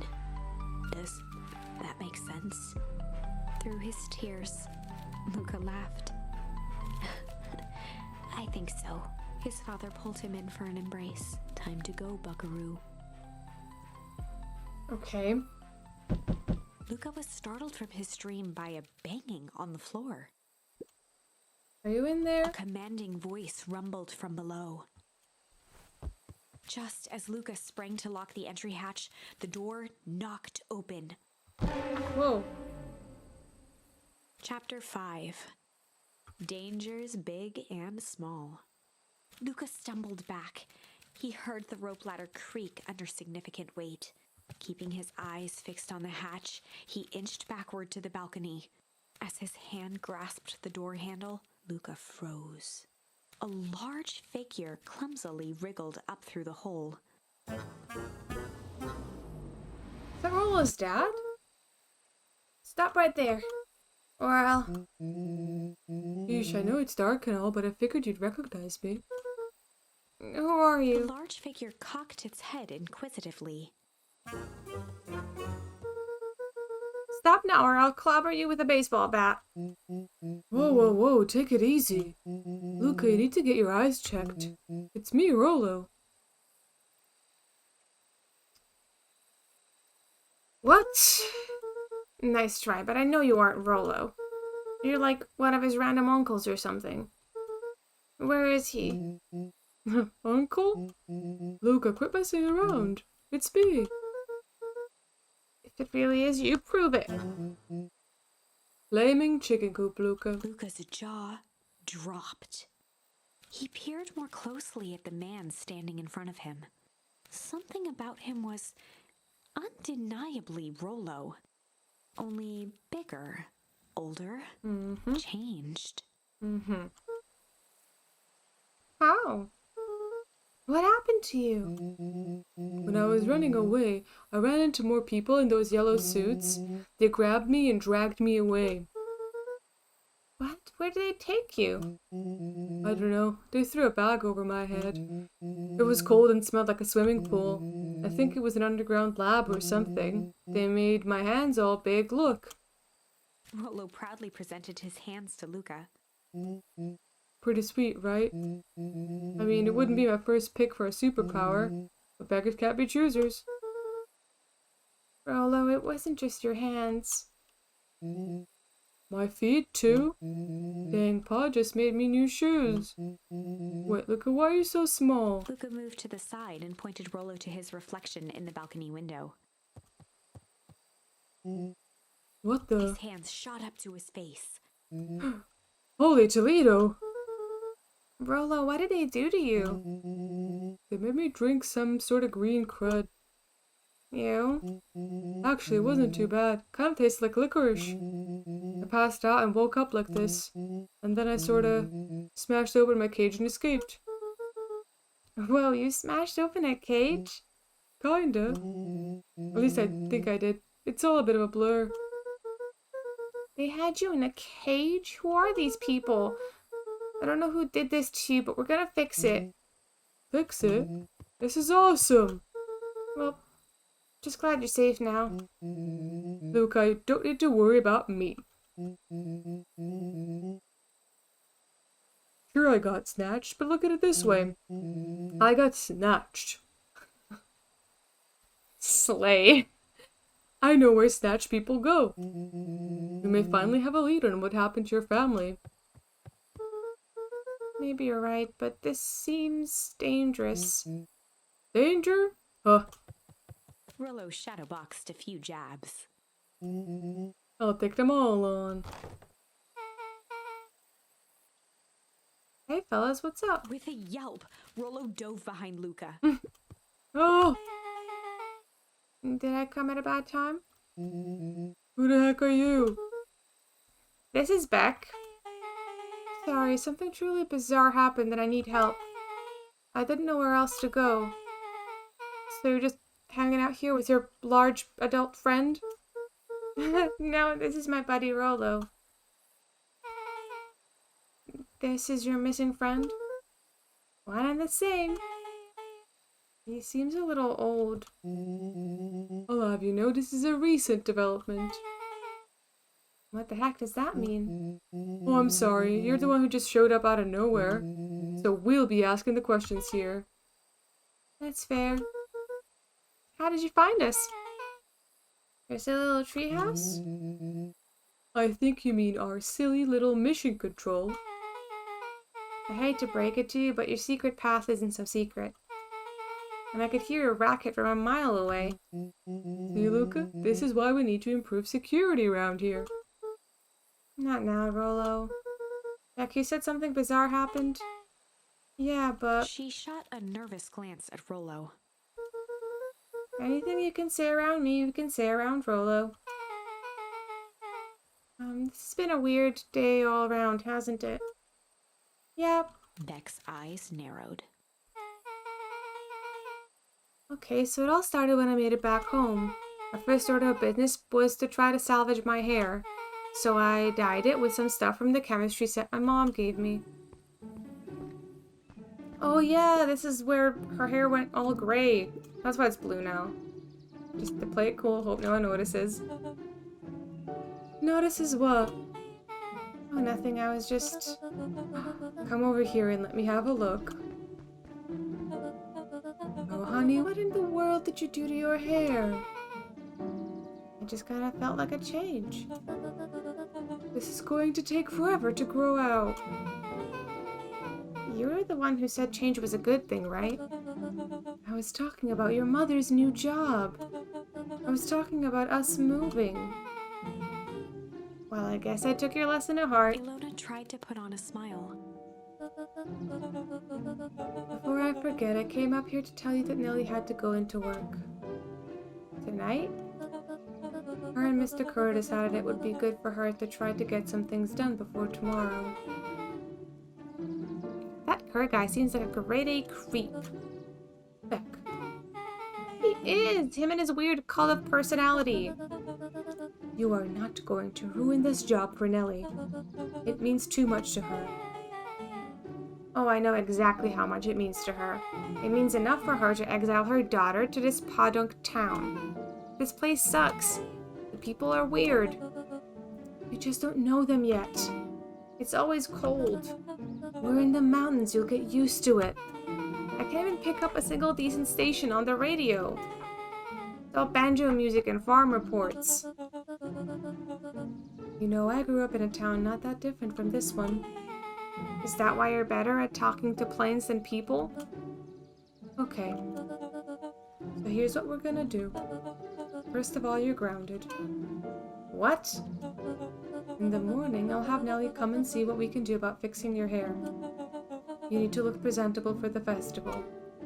But not another peep. She sighed, and after a moment, looked down at Beck sympathetically. I know moving is hard, honey. But that doesn't mean you have to make yourself miserable all the time. Other people seem to have that covered for me. Oh, and if you decide to rebel by dyeing your hair more... She flashed a sly grin and tousled Beck's hair. I'll just shave it off for you. Think of how rebellious you'll look then.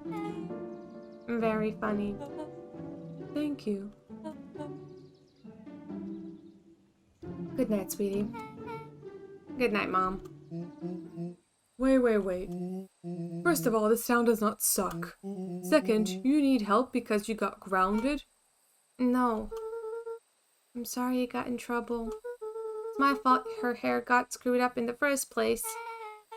Don't worry about it. I actually kind of like this look. Great. Can we get back to the story now? This next part is the important bit. I have this radio I upgraded with my mom, and I was too angry to sleep. So I tried to dial in something worth listening to.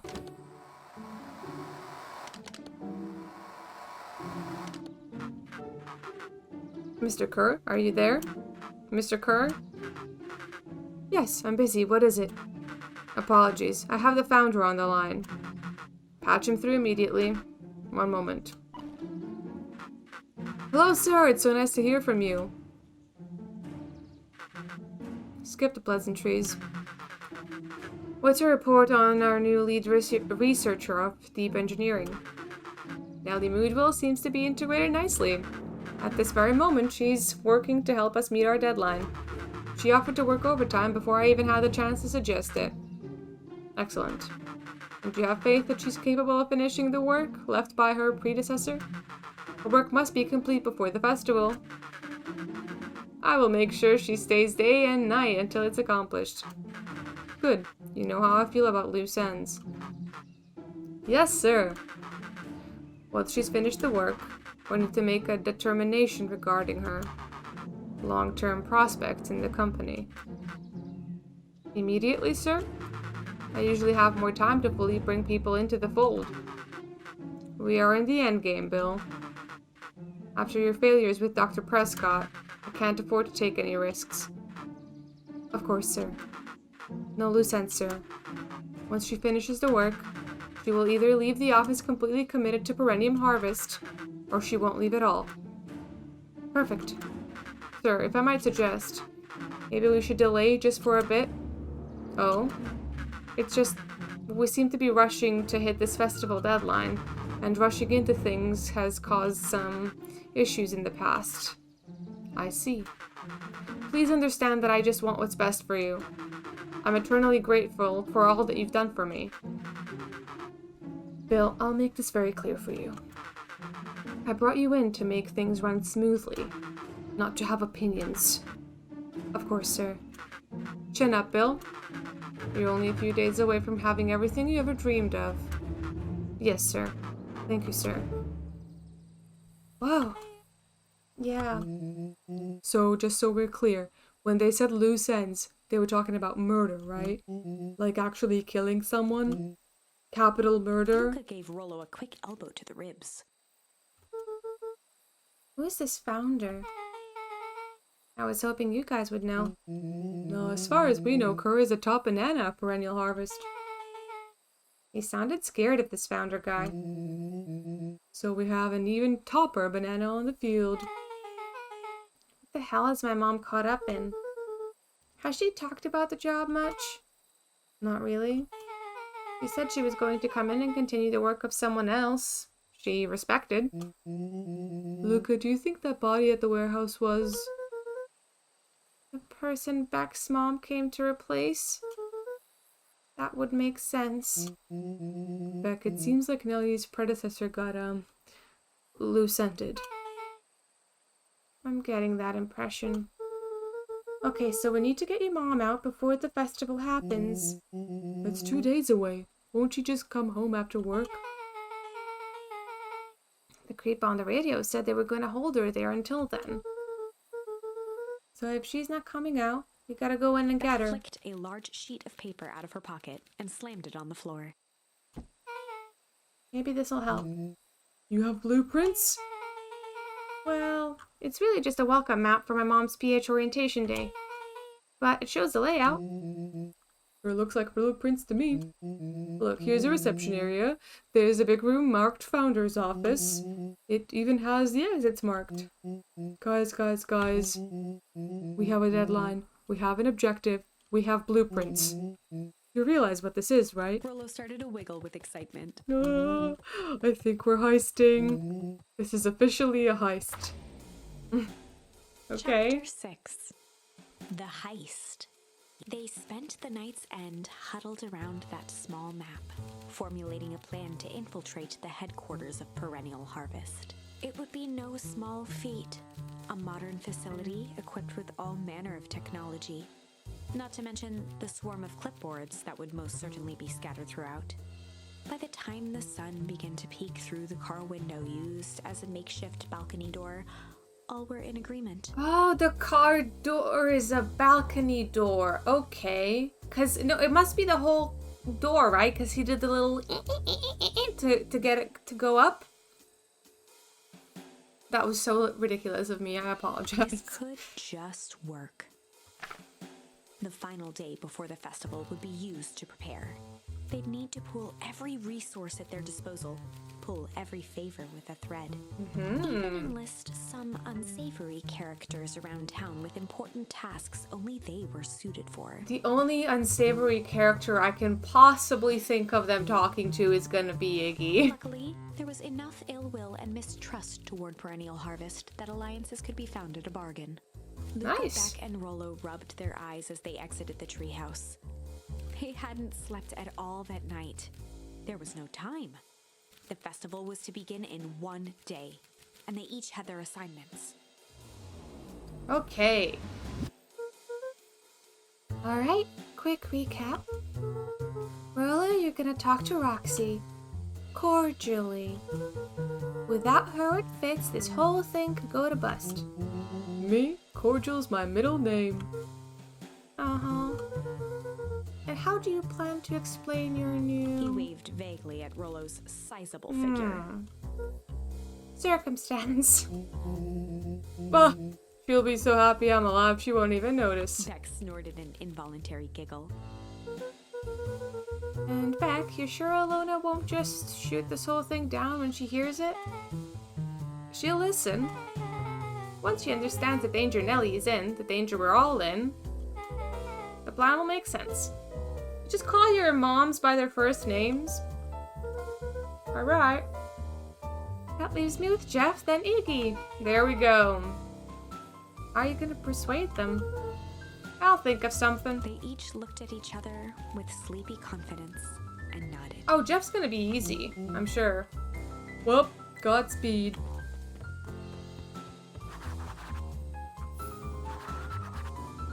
Oh, Iggy and Tish.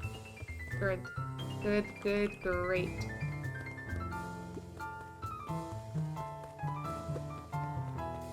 Oh, thought it was a pizza.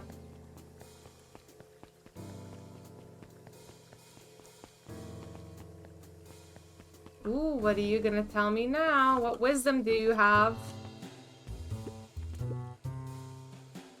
Undaunted, he shook his head. Over? No. Endings are merely a state of mind. This doesn't end until I give up. Wow. I admire the conviction, but can he really pull through? Okay, please tell me I can go to the restaurant and that I have everything that I need to finish it as well. Oh. Ever wondered why an agricultural company employs an army of survey takers? The clipboards? They say they're just trying to make us happy. Do they want to make us happy? Or just figure out what makes us happy? An important distinction. Appa Dawn! I love her so much. Why can't I go to the diner?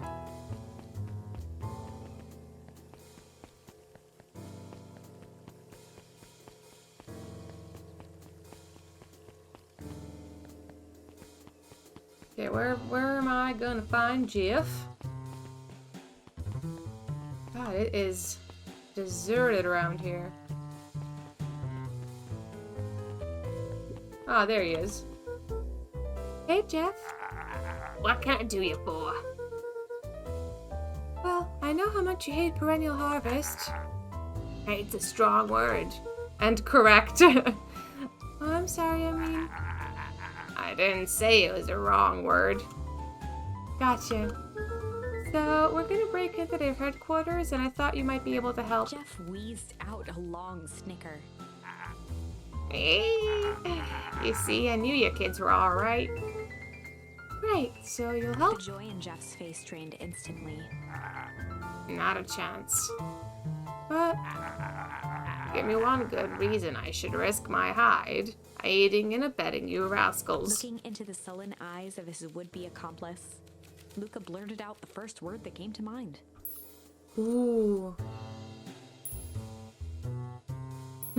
Shit. Ugh. Jeff's brow perked up. What'd you say? Go ahead and hide then. Sensing some traction, Luca carried on with vigor. Let a bunch of kids do what needs to be done. We're not afraid. Jeff's scowl faded with a sigh. Oh. Say what you will about old Jeff, and they all do, but you'll never hear him say I had from nothing. One good stomp of the foot was all Jeff needed to drive his point home. What was it your kids needed? Some sort of disguise. I got just the thing. And while we're at it, that crate should come in handy. This ain't gonna be free, you know. I'm thinking 5 bags of sour gobs should cover it. Put it on my tab. Luca offered out his open hand to seal the deal. With a firm and dusty grip, Jeff reciprocated. Done. Swing by first thing in the morning. That's a voice that I do, and that I definitely shouldn't stop doing. Ah, there they are. Hey, Tish, look who it is. Luca, are you here to try to tickle us to death again? Look, just hear me out. Iggy raised an eyebrow suspiciously. We're listening. Iggy, I know we've both been giant bags of shit to each other. Iggy gave a reluctant shrug. You're not wrong. But lately life's been kinda...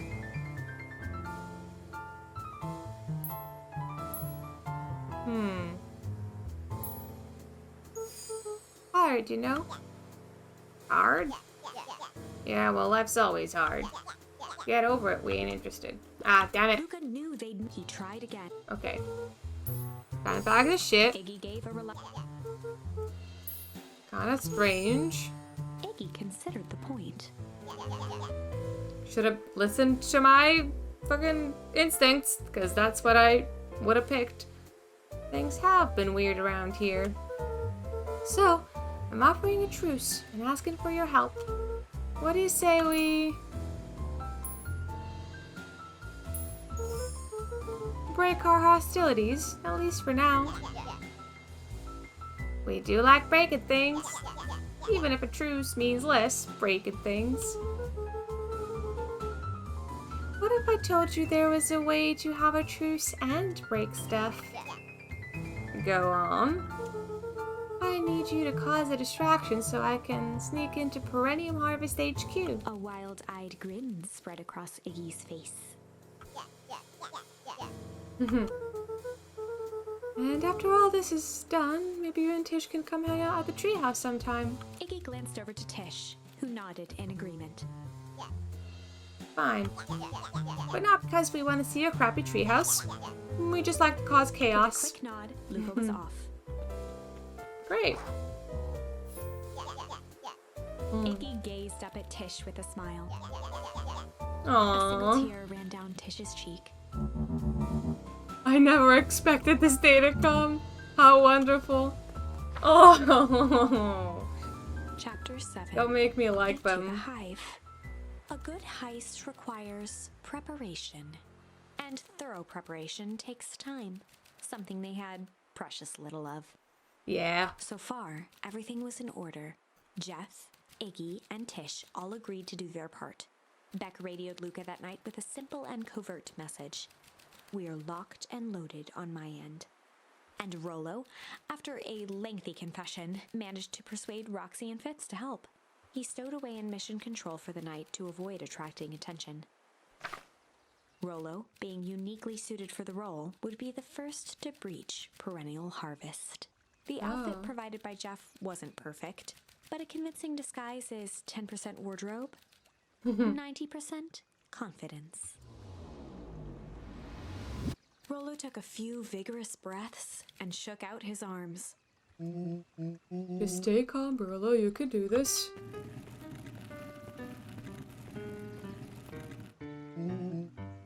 Got your delivery here. Delivery? I don't have anything in my notes about a delivery. One moment.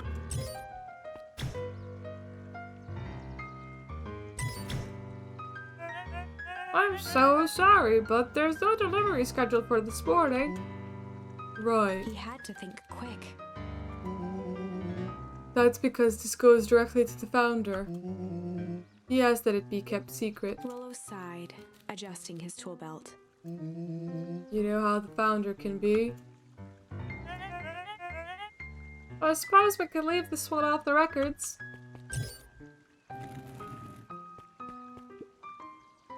Our harvest awaits and such. With a stroke of his mustache, Rollo proceeded into the Perennial Harvest headquarters. Nice. Package here for the founder. Oh, I didn't hear anything about... Yeah, this is a need-to-know kind of thing. Oh, I'll just check. He stammered and flipped through the pages of his clipboard.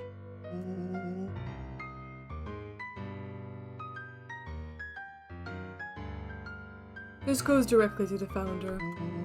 I don't have time to fill you in. Oh, I see. If you could just complete this form. Rollo interrupted with urgency in his voice. Every time with the forms. Look, if you want to explain to the founder why I'm late, well, it's your funeral. Oh, I'm sorry. What did you say your name was again? Rollo panicked. Our harvest awaits.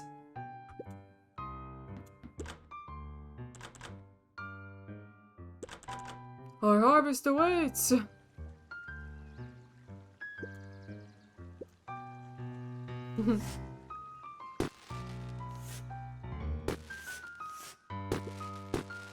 The distraction was enough for Rollo to regain his confidence. Just open the damn door. I've got a job to do. The clipboard fumbled around in a frenzy. Hi. Need to check on that noise. Oh, come on. Just buzz me in already.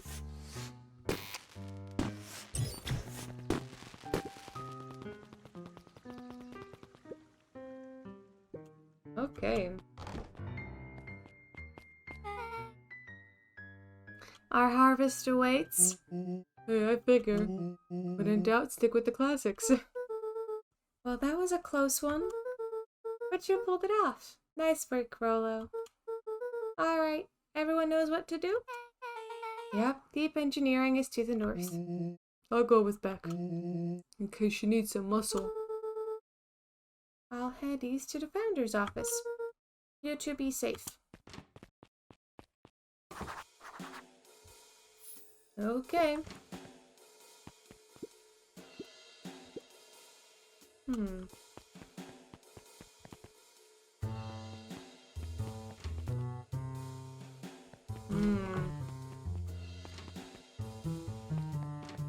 So many doors.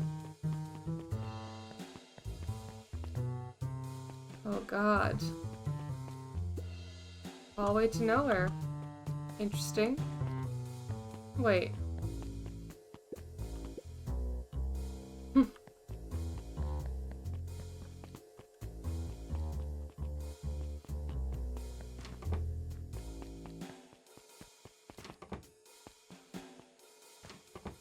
Oh.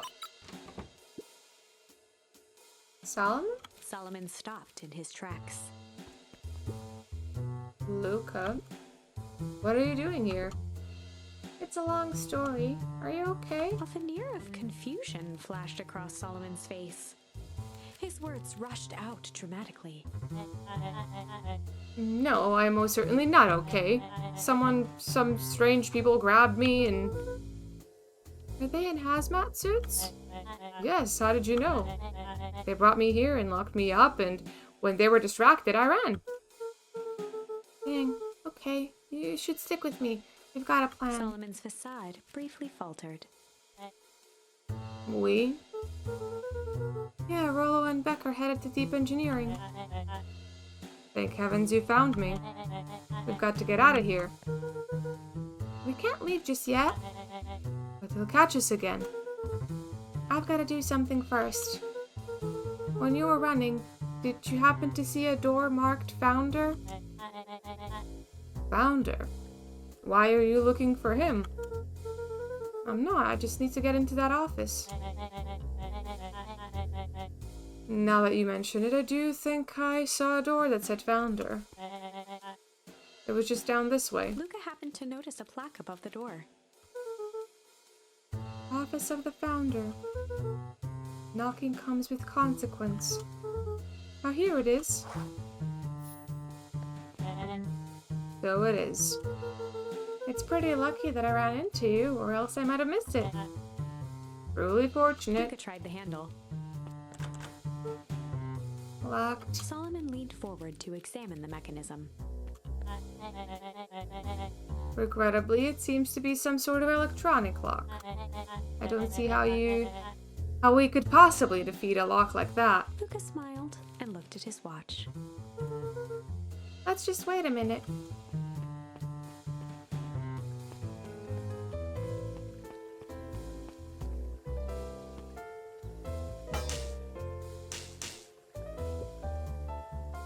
I don't know what funny business you're up to, but I like She it. mimed a quick hat tip and ambled off with a whistle.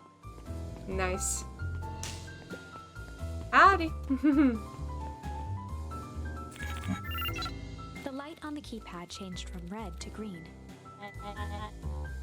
How did you do that? It's good to have friends. Quick, let's get inside before someone spots us. Uh-oh. Luca switched on his walkie-talkie. Rollo, I'm in. As expected, there's a control panel. Great timing. We're stuck at a locked door marked 24601. Need you to get us through. What if someone catches us? Well, you should get out of here. I'm not leaving my friend, Solomon. On the computer screen, a green cursor blinked in a password field. Surely you don't have a way of getting around the password. Luca pecked out his best guess. Underground secrets. The screen blinked to life. Wow. Columns of green Same numbers password glowed for in the everything, huh? background. That's stupid. How did you just guess that? Oh, it's this absurd password Rollo heard when he was down here before. It's funny how someone arrogant enough to call themselves the founder uses such a basic password. Or they were thinking several moves ahead, not expecting anyone to guess something so simple. These villain types always end up outsmarting themselves. Solomon's jaw clenched into a half smile. Your powers of deduction are as impressive as your luck. Luca quickly scanned the columns for number 24601. Rollo, I think this should do it. Bingo bango, doors open. Luca, you never failed to impress. What is that slippery lout even doing down here? We have a friend whose mom is in trouble. We're here to get her out. I see. Oh, Luca, I think we're close. The next door is marked 13806. Once again, Luca scrutinized the numbers on the screen. In that moment of distraction, Solomon reached forward and pressed a large red button. Maybe this one opens the lock.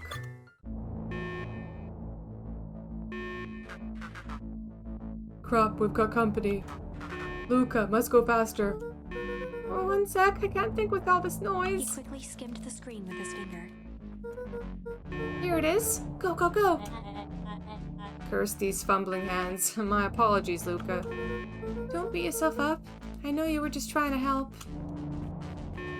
Right.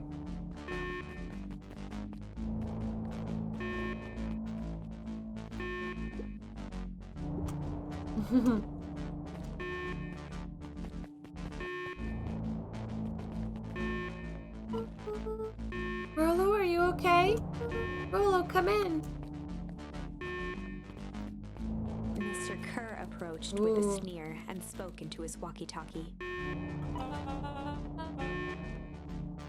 You can turn off the alarms. They're With trapped. self-satisfaction, he called into the hallway. That, my dears, is a dead end. Nowhere to run. Rollo, where are you? Are you okay? Yeah, I think we're lost him. Making our way back to Nellie's office. Okay, you two rabble-rousers are coming with us. Nope. Make a break for it. Did that little shit just kick me? Don't just stand there after them. Okay, I think that worked. Roxy and Fitz have them on a wild goose chase. I'm having trouble following what just happened.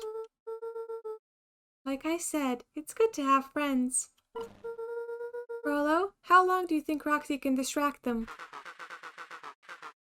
How long can Roxy keep someone so pissed off they can't see straight? Let's just say we've got time. Entering Nellie's office now. Mom! Oh, honey, what did you do to your hair? I thought you'd be happy. I finally used the Young Chemist lab kit. You sure have a knack for making me incredibly proud in the most frustrating ways. We need to get you out of here. Wait, where's your adult friend? Oh, I'm not an adult. Ever heard of a growth spurt? I had more of a growth spew. No, that's not possible. Nellie leaned over to examine his teeth. Substantial banding on the enamel of the molars consistent with tempest liquamine exposure. Is that what you call the gunk they forced me to drink? drank it? Oh no. They told me it was only being tested on plants. Oh, Beck, sweetie, I promise I didn't know. Mom, what the hell is going on at this place? I was brought here to work on a discovery of a lifetime. A novel chemical compound was discovered under Beacon Pines in a wellspring they call the Source. They named it Tempus Liquamine. It pulls energy from its surroundings in order to fundamentally alter matter's relationship to time. It was a secret to Valentine's fertilizer. They harvested the source, infusing small amounts of Tempus Liquamine into the product. It worked wonders, drastically accelerating plant growth. Crops would be ready to harvest in a fraction of the time. But it led to complications. The fall harvest. Perennium Harvest came in to clean up the mess. They succeeded where Valentine failed, but Tempus Liquamine is rebellious. Rebellious? You can think of it as a manifestation of change itself. It's volatile by its very nature.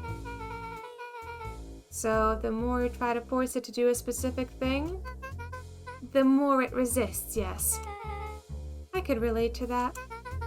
My role was to finish the work of my predecessor, Dr. Prescott, harnessing Tempus Liquamine to reliably manipulate an organism's age. Just imagine how many people we could feed. Mr. Kerr was very insistent that we achieve a successful result before today's festival. But you didn't, right? Nellie sighed.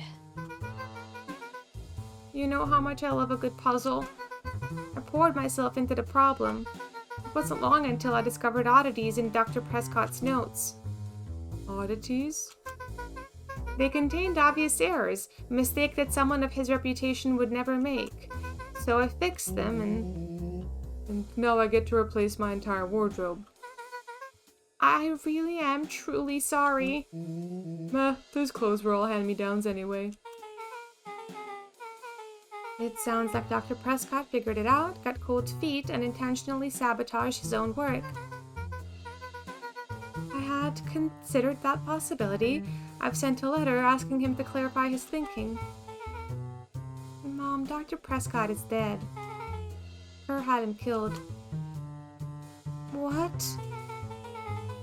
I overheard them talking about it on the radio. It's why we gotta get you out of here. I just... like now. Wait, the vial! I finally solved the chemical equation, allowing direct control of aging. Mr. Kerr picked it up just before you came. All the more reason we gotta hightail it. Luca, we got Dr. Moodville heading your way now. Roger that, be careful. Alright, everything's on track. And what is your plan for escape? We'll go over everything when they get here. In the meantime, maybe we can dig up some more info.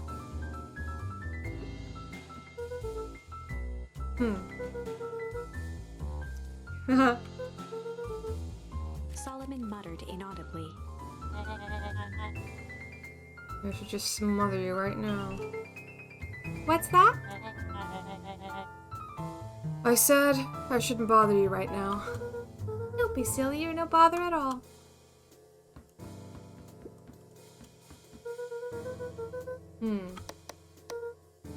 Security system, time card logs, payroll. You know, for being so evil, this guy sure is boring. Solomon once again muttered under his breath. Just you wait. Huh? Oh, nothing. Luca tugged on each of the cabinets. Dang, this must be the good stuff. They're all locked. Perhaps he's not as careless as you suspected.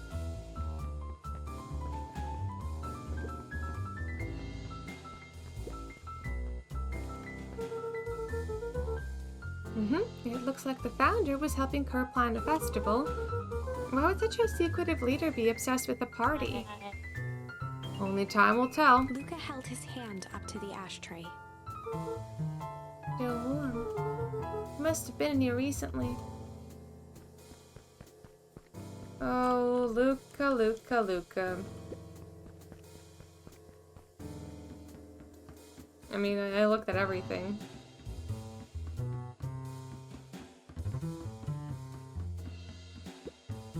Yep. I'm really sorry you got dragged into this mess, Solomon. You needn't worry about me. Well, I feel bad either way. We're gonna get you out of this, I promise. With a subtle, quivering lip, a smile crawled across Solomon's face. They heard the trampling of frantic footsteps from the hallway.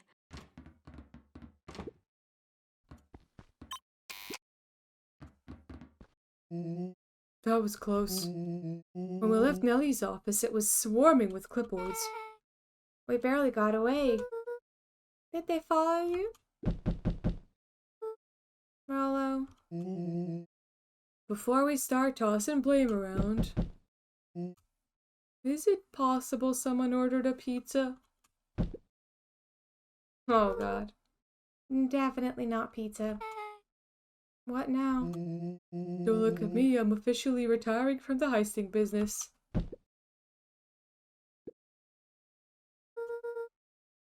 Just let me think. Can someone watch the door? Of course. Everyone else huddle up. Oops. I think this little caper has gone on long enough. Solomon, no. Hush now, child. The adults are speaking. Dr. Moodwell, a brief reintroduction is in order. We've never met in person, but we have corresponded. You see, it was I who hired you. Solomon, the pathetic orphan child. The powerful and enigmatic founder. Sharper, the fallen progenitor who created this town. Perennial harvest, Valentine fertilizer, all connected by a single thread. Yours truly. But that's... Her eyes searched the floor in thought. Solomon watched eagerly, waiting for the flicker of epiphany. With a sickened look, she peered into his soul. Ah, yes. Now you've got it. Tempus Liquim, you discovered how to reverse the process? Solomon clapped with genuine delight.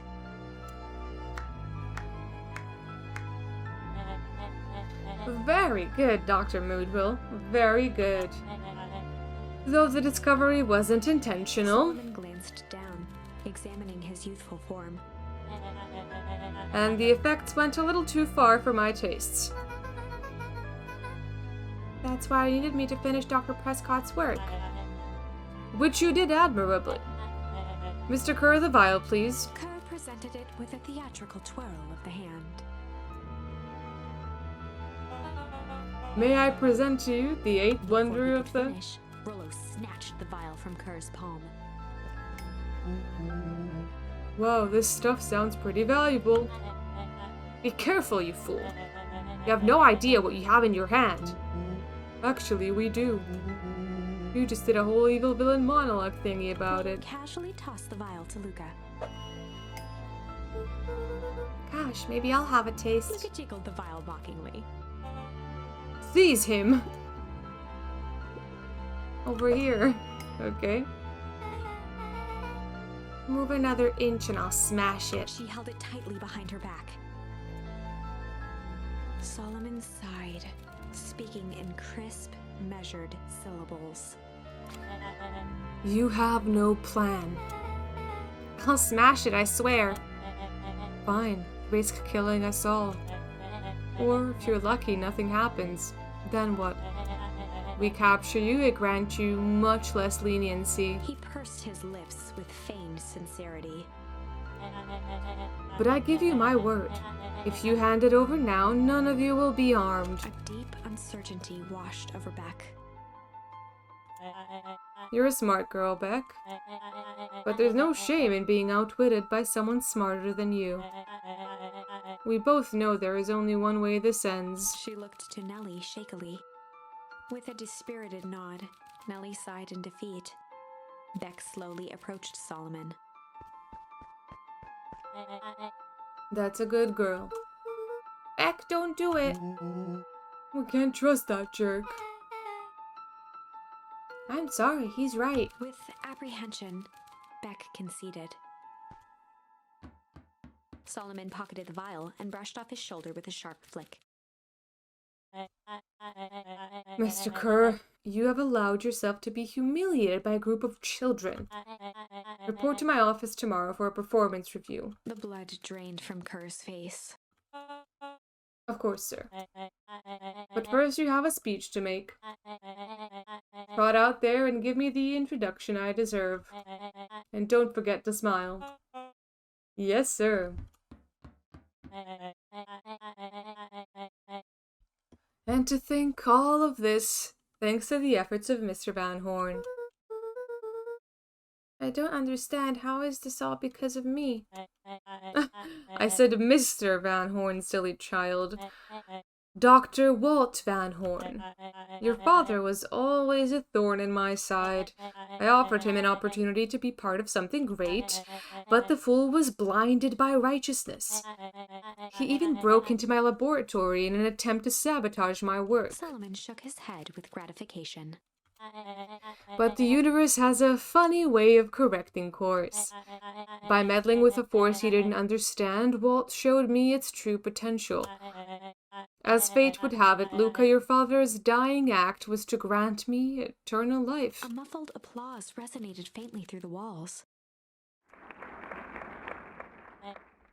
Well, that's my cue. After the festivities and my subsequent ascension, I will return to deal with you all. Until then, I suggest you use this time to reflect on the magnitude of your failure. You three keep post outside the door.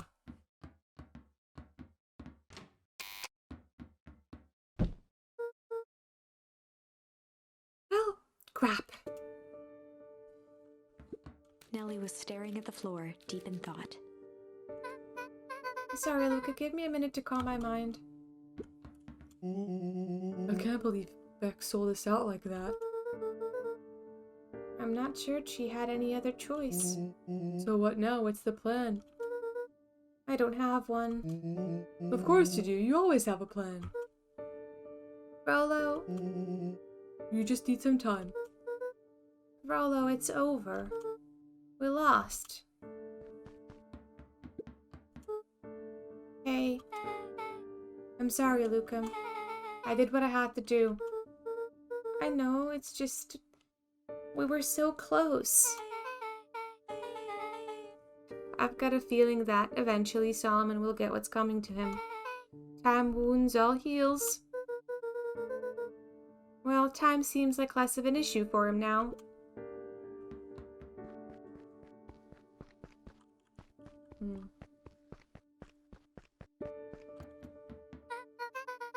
Luca, there's something you should know.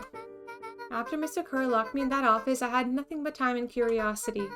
I poked around a bit, hoping to find a means of escape, but I found something else. A note, hidden in a false drawer.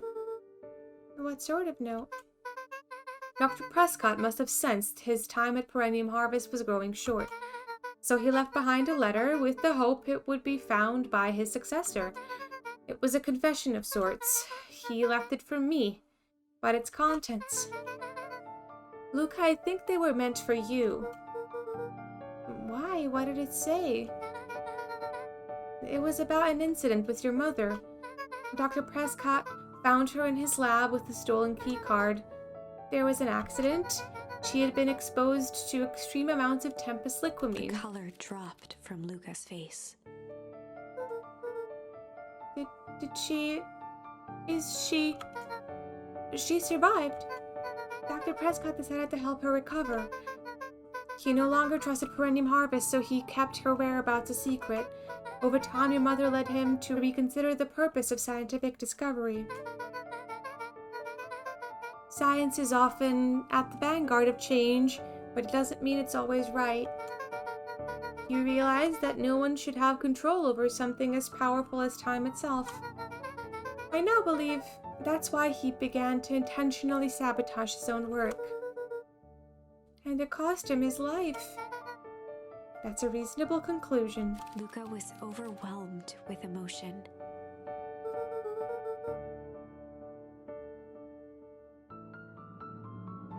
But if she's alive, where's she been? Where's she now? A sudden explosion sounded from the hull. Chapter Chapter 8. Comeuppance. Hmm. Ears still ringing, Gran picked herself up off the ground. Through the dust and smoke, she looked over to see Mrs. Fratelli helping Hiram Tolliver to his feet. She'd had to beg, borrow, and steal to acquire those explosives. How many nights had she spent visualizing how she'd use them to make things right? And now, her one shot at destroying the source, that damned hole that swallowed so much of her life, was gone. Oh. Traded for this jagged hole in a wall and a foolhardy shot at rescuing Rollo. Oh. With Fratelli and Tolliver at her side, she stepped through. It was a strange feeling. The last time she'd stalked this maze of hallways, it was in a different body. They quickly rounded a corner to find a group of clipboards guarding a door. Something worth guarding is probably something worth seeing. She leapt forward, brandishing her cane. If her last chance at vengeance for things lost was truly gone, she would just have to fight to keep what she still had. Nice.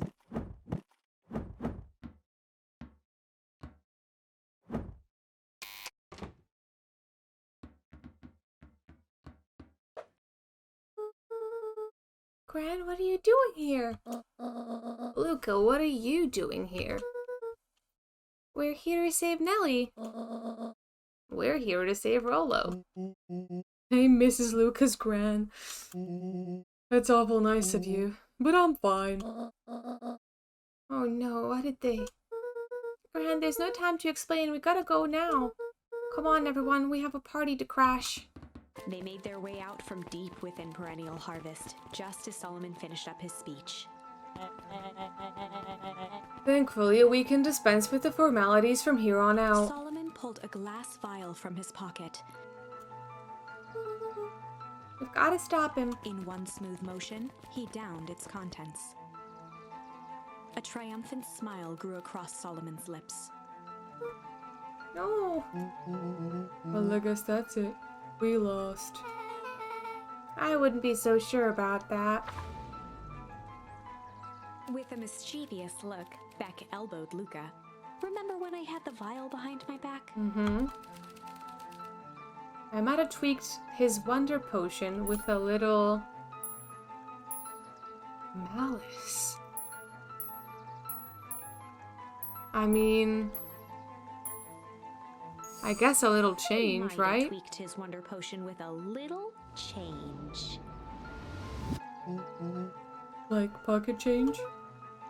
Your unlucky penny. Yeah, I plopped it in the vial when no one was looking.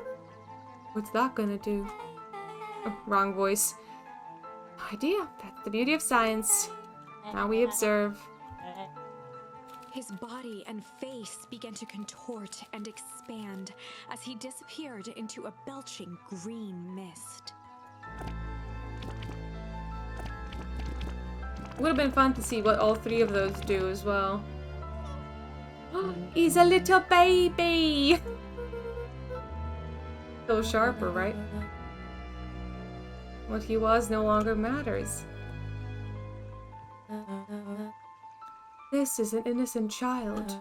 I apologize for all the harm my father has caused you. Eris awkwardly cradled the squirming child. She looked to her brother, her voice shaking with uncertainty. Augustus, what do we?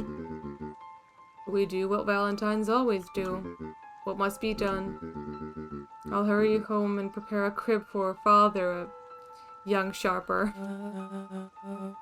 That would be a great help, thank you. She looked back down at the infant with equal parts kindness and terror in her eyes. With a shake of her head, Eris addressed the crowd with a stern scowl.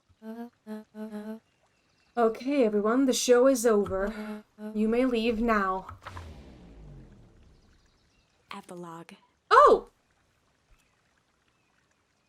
Beacon Pines' coldest summer on record came and went without much fanfare.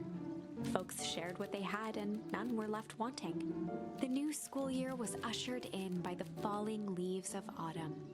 After everything Luca, Rollo, and Beck had been through, middle school was bearable. The chill of winter didn't seem to bother people much. They kindled a hope for a better future in their hearts. When spring arrived, farmers planted their crops with a sense of joy and optimism. And And as the dawn of the first day of summer came again, its light slowly spread through the shallow valley. It crept over the town square, across the river, past the neglected welcome sign, and came to rest on a young boy sleeping at dawn. His mind at peace, knowing he is here for a reason.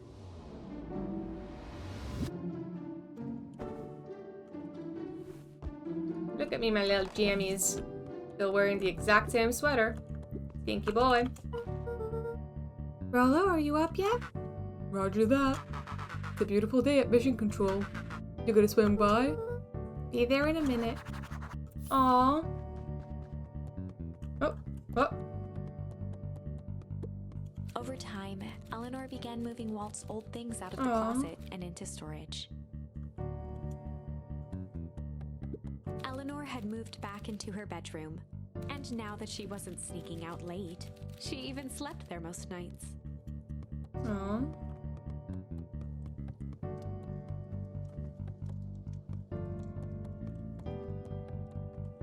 Okay, never mind. Won't go that side. Mom, I'm ready to go now. You go on without me. I'll meet you there. I've got a bunch of jam to finish jarring. It's funny. I only started making jam as a way to send messages without anyone noticing, but now I enjoy it.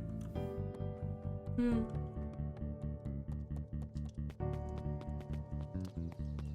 I gonna go say hi to my fake dad?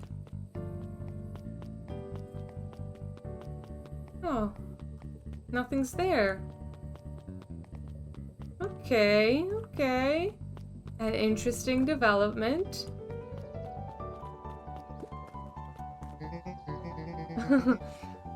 Okay.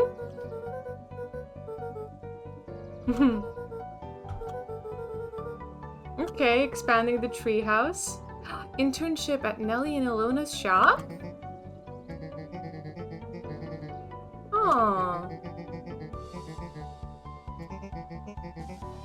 Oh, Nellie's gonna write a letter of recommendation for her for the School of Agriculture.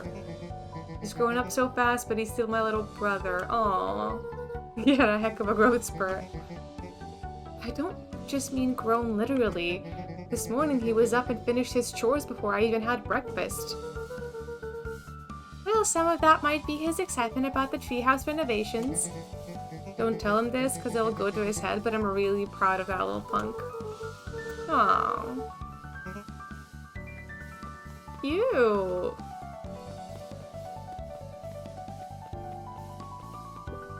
I just want to see Dawn again, honestly. Hey Gus, how's the tree planting going? Couldn't be better. Look at him, he's so happy! You can almost see his little tail wagging. So grateful they're letting him help. Wasn't built to be a mayor. Too much bureaucracy. When Perennial House collapsed, most of the clipboards skipped town. But some stuck around and dedicated themselves to making things right. Aww. I really found your calling. I never really felt comfortable telling people what to do. Now this right here is something I can be proud of. Aww. I was napping this morning. Most underrated part of a good nap is the view. And the view's getting greener every day.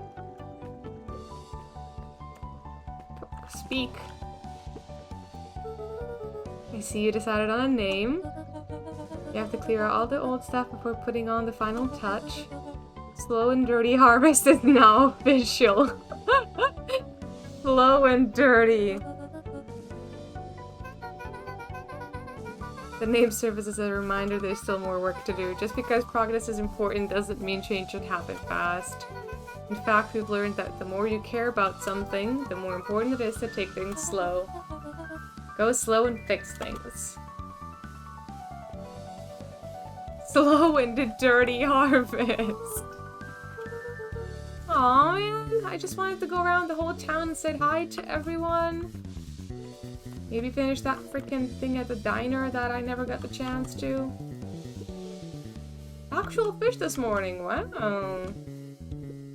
Flip, flop, and swim, swam, and fish. Wow. We'll just do with the fish, race it back to the pond, hoping to catch it again tomorrow. That's sweet. Whoa. A little higher. A little lower. Little higher. I'm telling you, the angle is the issue. We need more power to the radio. Luca, there you are. Would you tell him it's not the angle?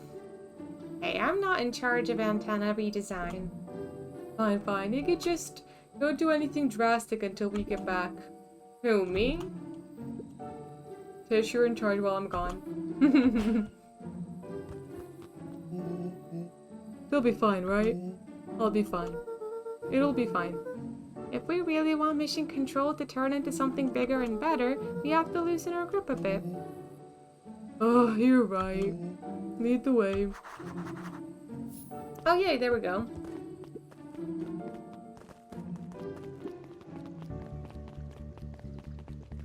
Okay, already spoke to the gorgeous mothers. Can I please finish the fucking thingy? Yes! Mrs. Fratelli glowed with a carefree smile. Is that your suitcase? That is 2 weeks of unencumbered tranquility. 2 weeks of sand margaritas and forgotten obligations. Mrs. Fratelli sighed with a zen-like calm. Just as soon as the lunch rush ends, I'll be a feather on the wind. Going on vacation for the first time in years. I got you and your mom to thank. She didn't tell you yet? You two are gonna fill in for me at the diner while I'm gone. Just like old times. Aw. Luca squinted at the faded photo of him and his mom at the diner. Memories of that day came flooding back. Yes, yes, yes, yes, yes. Oh, I mean, yeah, I'm pretty sure I get everyone. Allergies.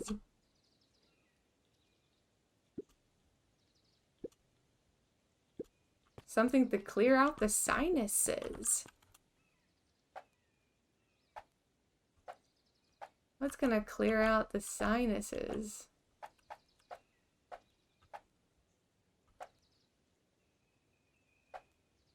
Stinky fish.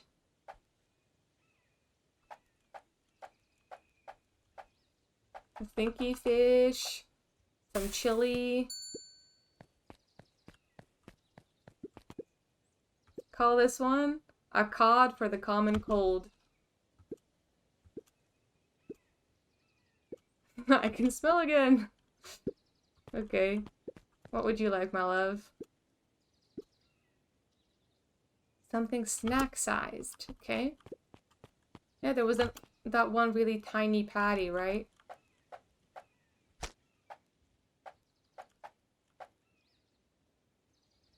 I don't know what that one would be. Snack-sized. I mean, I guess a little smile. I don't know. The novella. Okay, okay, okay. 1 free burger. Biggest burger they have. Throw some lettuce on top. Sure, baby girl. I got you. I have just the thing.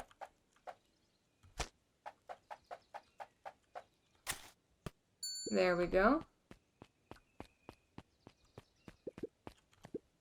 I call it that too much is never enough.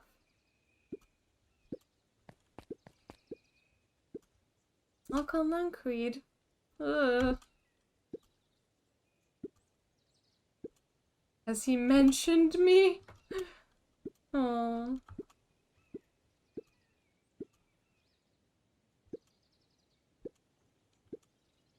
Make him something special that will cheer him up.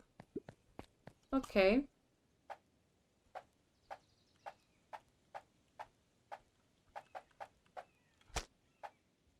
I don't know. know what to get him that will cheer him up.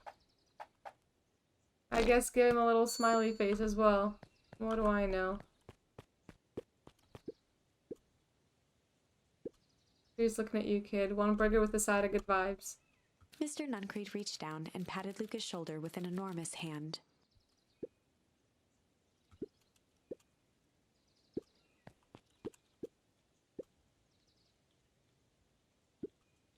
I'm not Mr. Wilder gremlin. adjusted his monocle jokingly. Okay. Okay. A nice juicy burger topped with an onion. This one was the first order that I've been given.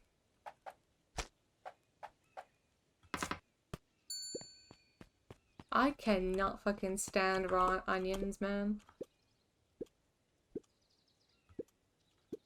And you? Yep. A well done burger. When I say well done, I mean it. I knew it was gonna be her. If you're ungrasping my request, I want the burger to be charred beyond recognition, one bitter and black. Top it with the most expensive thing you have. Okay. So it's gonna be the charred burger. And I'm guessing whatever those red berries are. I mean, what is it? Is it supposed to be caviar? Because, like, what the fuck? Sounds disgusting.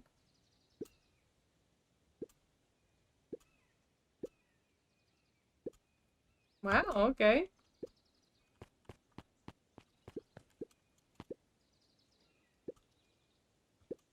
Oh, I already fried it, everyone. You made all the food yourself? What on earth did you put on the burgers? Just use what was lying around. That can't be good.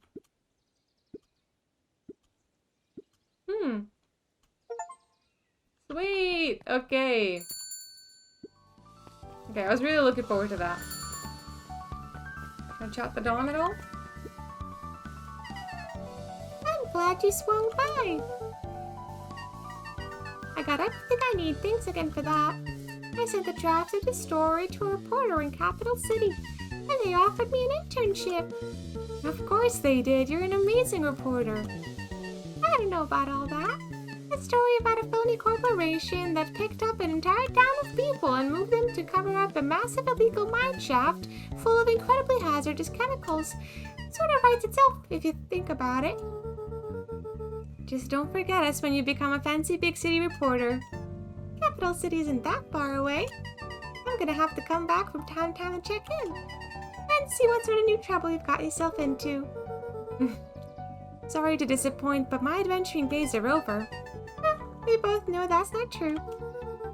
What makes you say that? Call it a reporter's intuition. Oh, bye, Dawn. I love you, Dawn.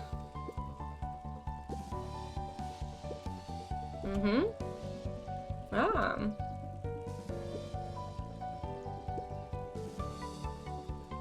Good, so Kerr is acting in jail. How's the little Solomon or Sharper doing? Young Sharper seems to enjoy nature more than I, so we do a lot of strolling these days. Attempted to crawl out of his crib and plot world domination? Thankfully, no. I spoke at length with Dr. Moodwell, and she feels that Sharper's infant mind was not developed enough to retain his previous memories. For all intents and purposes, the child is unmolded clay. Let's hope he's a little nicer the second time round. That is the objective, yes. But really all I can do is try and hope. Two activities I am endeavoring to find less distasteful. Well, I think you're doing a great job. And the whole town's ready to help out however we can. I can't wait to teach him to throw a baseball. Eris did her best to ignore the tears welling in her eyes. That would be acceptable. Oh, nice. Okay. So he's just a little baby. He looked at his friends with a thankful smile. After everything that could have gone wrong, everything that did go wrong, we made it. Closing The her end. eyes, Miss Hatch took a deep, relaxing breath.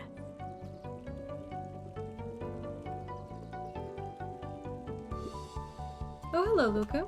How are you? Really good, actually. That's wonderful. Did I miss anything? I think you're pretty much up to speed.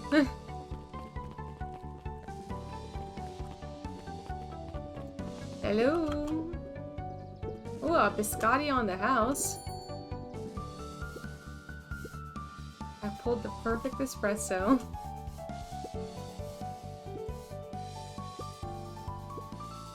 Okay.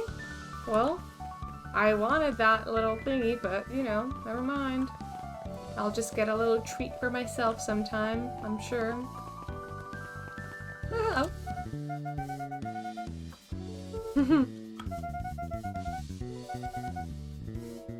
Oh, that's her dad. He built something alright. Delicious apple. An apple. No thanks, just saying hello. Alrighty.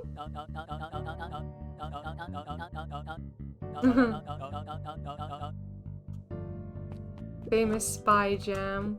Aww.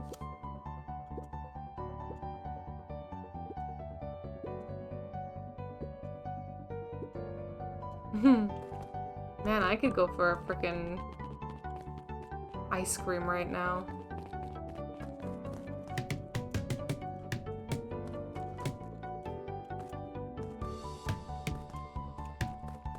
Okay. That's enough.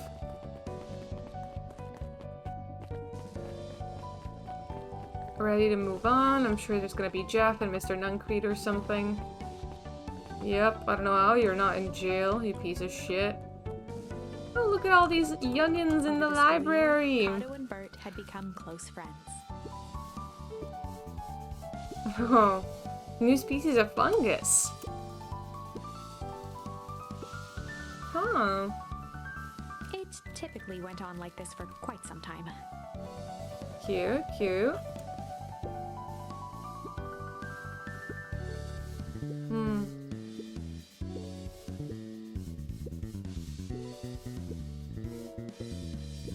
Hmm. Oh, yeah, talk to Mrs. Hatch about some book racks. And how are you doing, little hawk, whose name I don't remember? Over Piper's shoulder, Piper. laid stealthily inside a large volume of mathematics, was the first issue of Hank Atomic. Piper, are you reading Hank Atomic? Am I not telling anyone? I kinda got a reputation to uphold.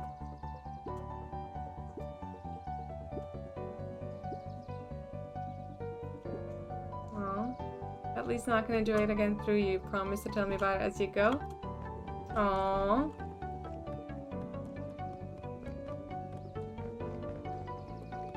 That was cute. Okay, what about you, you motherfucker? Oh, Mr. Nuncreed shook his head. you really are your father's son, aren't you? I don't think I'm ready for that yet. Well, you're always invited. I bet he'd love to hear from you. Aw. So many children. With Jeff's perennial wild harvest gone, ride. the transportation tubes were left unused. Come on, come on. No one is too big, no one is too small for Jeff's wild ride. Maybe not completely unused. Just one piece of candy for the ride of your life. Who's next? Oh gosh. You finding bugs?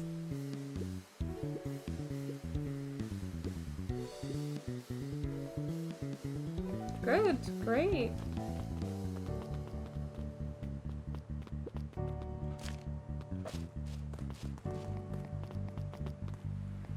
Huh.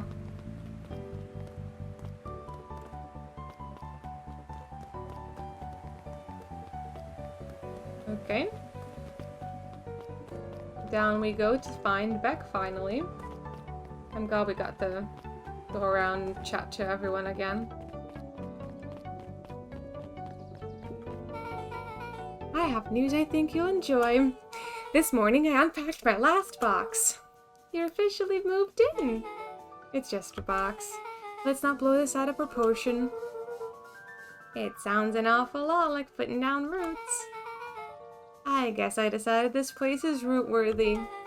You're gonna be stuck with me for the foreseeable future. I do have to warn you, most years aren't going to be as interesting as this one. I think I'll manage. Ready? Before we go, there's a bit of a surprise.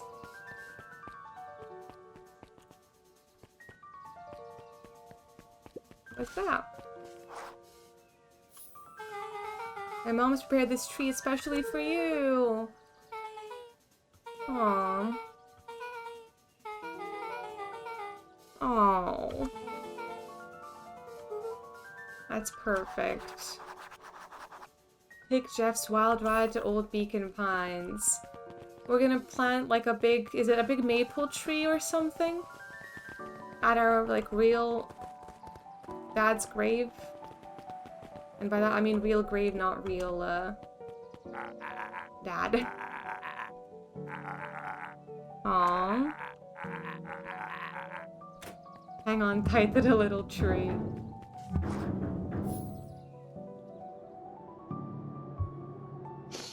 Aww.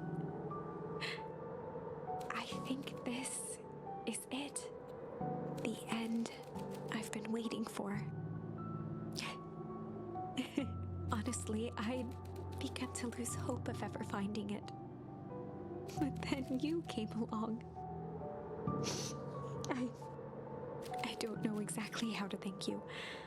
It's hard to explain how much this means to me. Aww. It's funny, now that our time together is finally ending, I'm at a loss for words. Let's just watch the end together. Okay. That made me a little emotional. A good little tree. The best little tree. Thank you, children. This means a lot. Yeah, thanks for everything. Because I only did what any super awesome best buddy would have done. Oh, we should probably give you some time alone now. You good? Yeah, I am. It's been a wild year. How are you feeling? Everyone keeps asking me that. I'm fine, really. Always says the one thing fitter than a fiddle is a cello. I feel like a dang cello.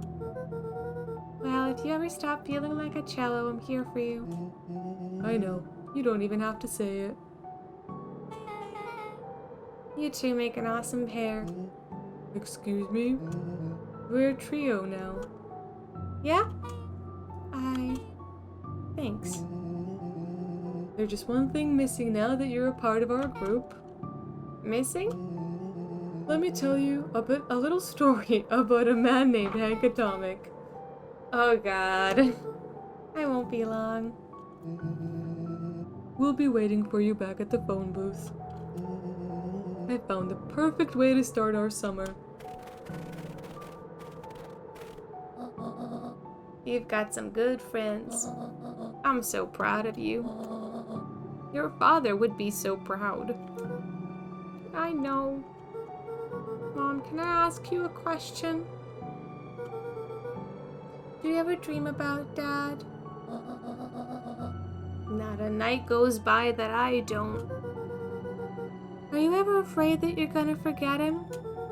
Forget what he looked like? Forget his voice? No, because so much of him lives on in you.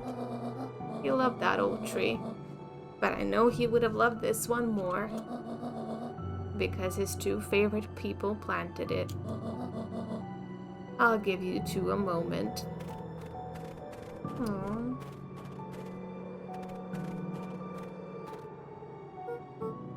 Hey, Dad. Dr. Moodwell says that over the next few years this place should warm up, so you won't have to be so cold for much longer. I think I finally understand why you left that night. There were things you believed in. Big things. Those beliefs were the things that made you you. If you wouldn't have stood up for Sharper, stood up for what you believed in, you wouldn't have been the same person anymore. You had to go. But that didn't mean you loved us any less.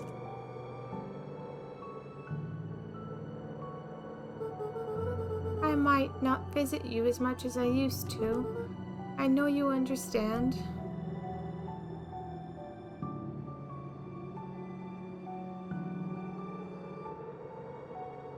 No.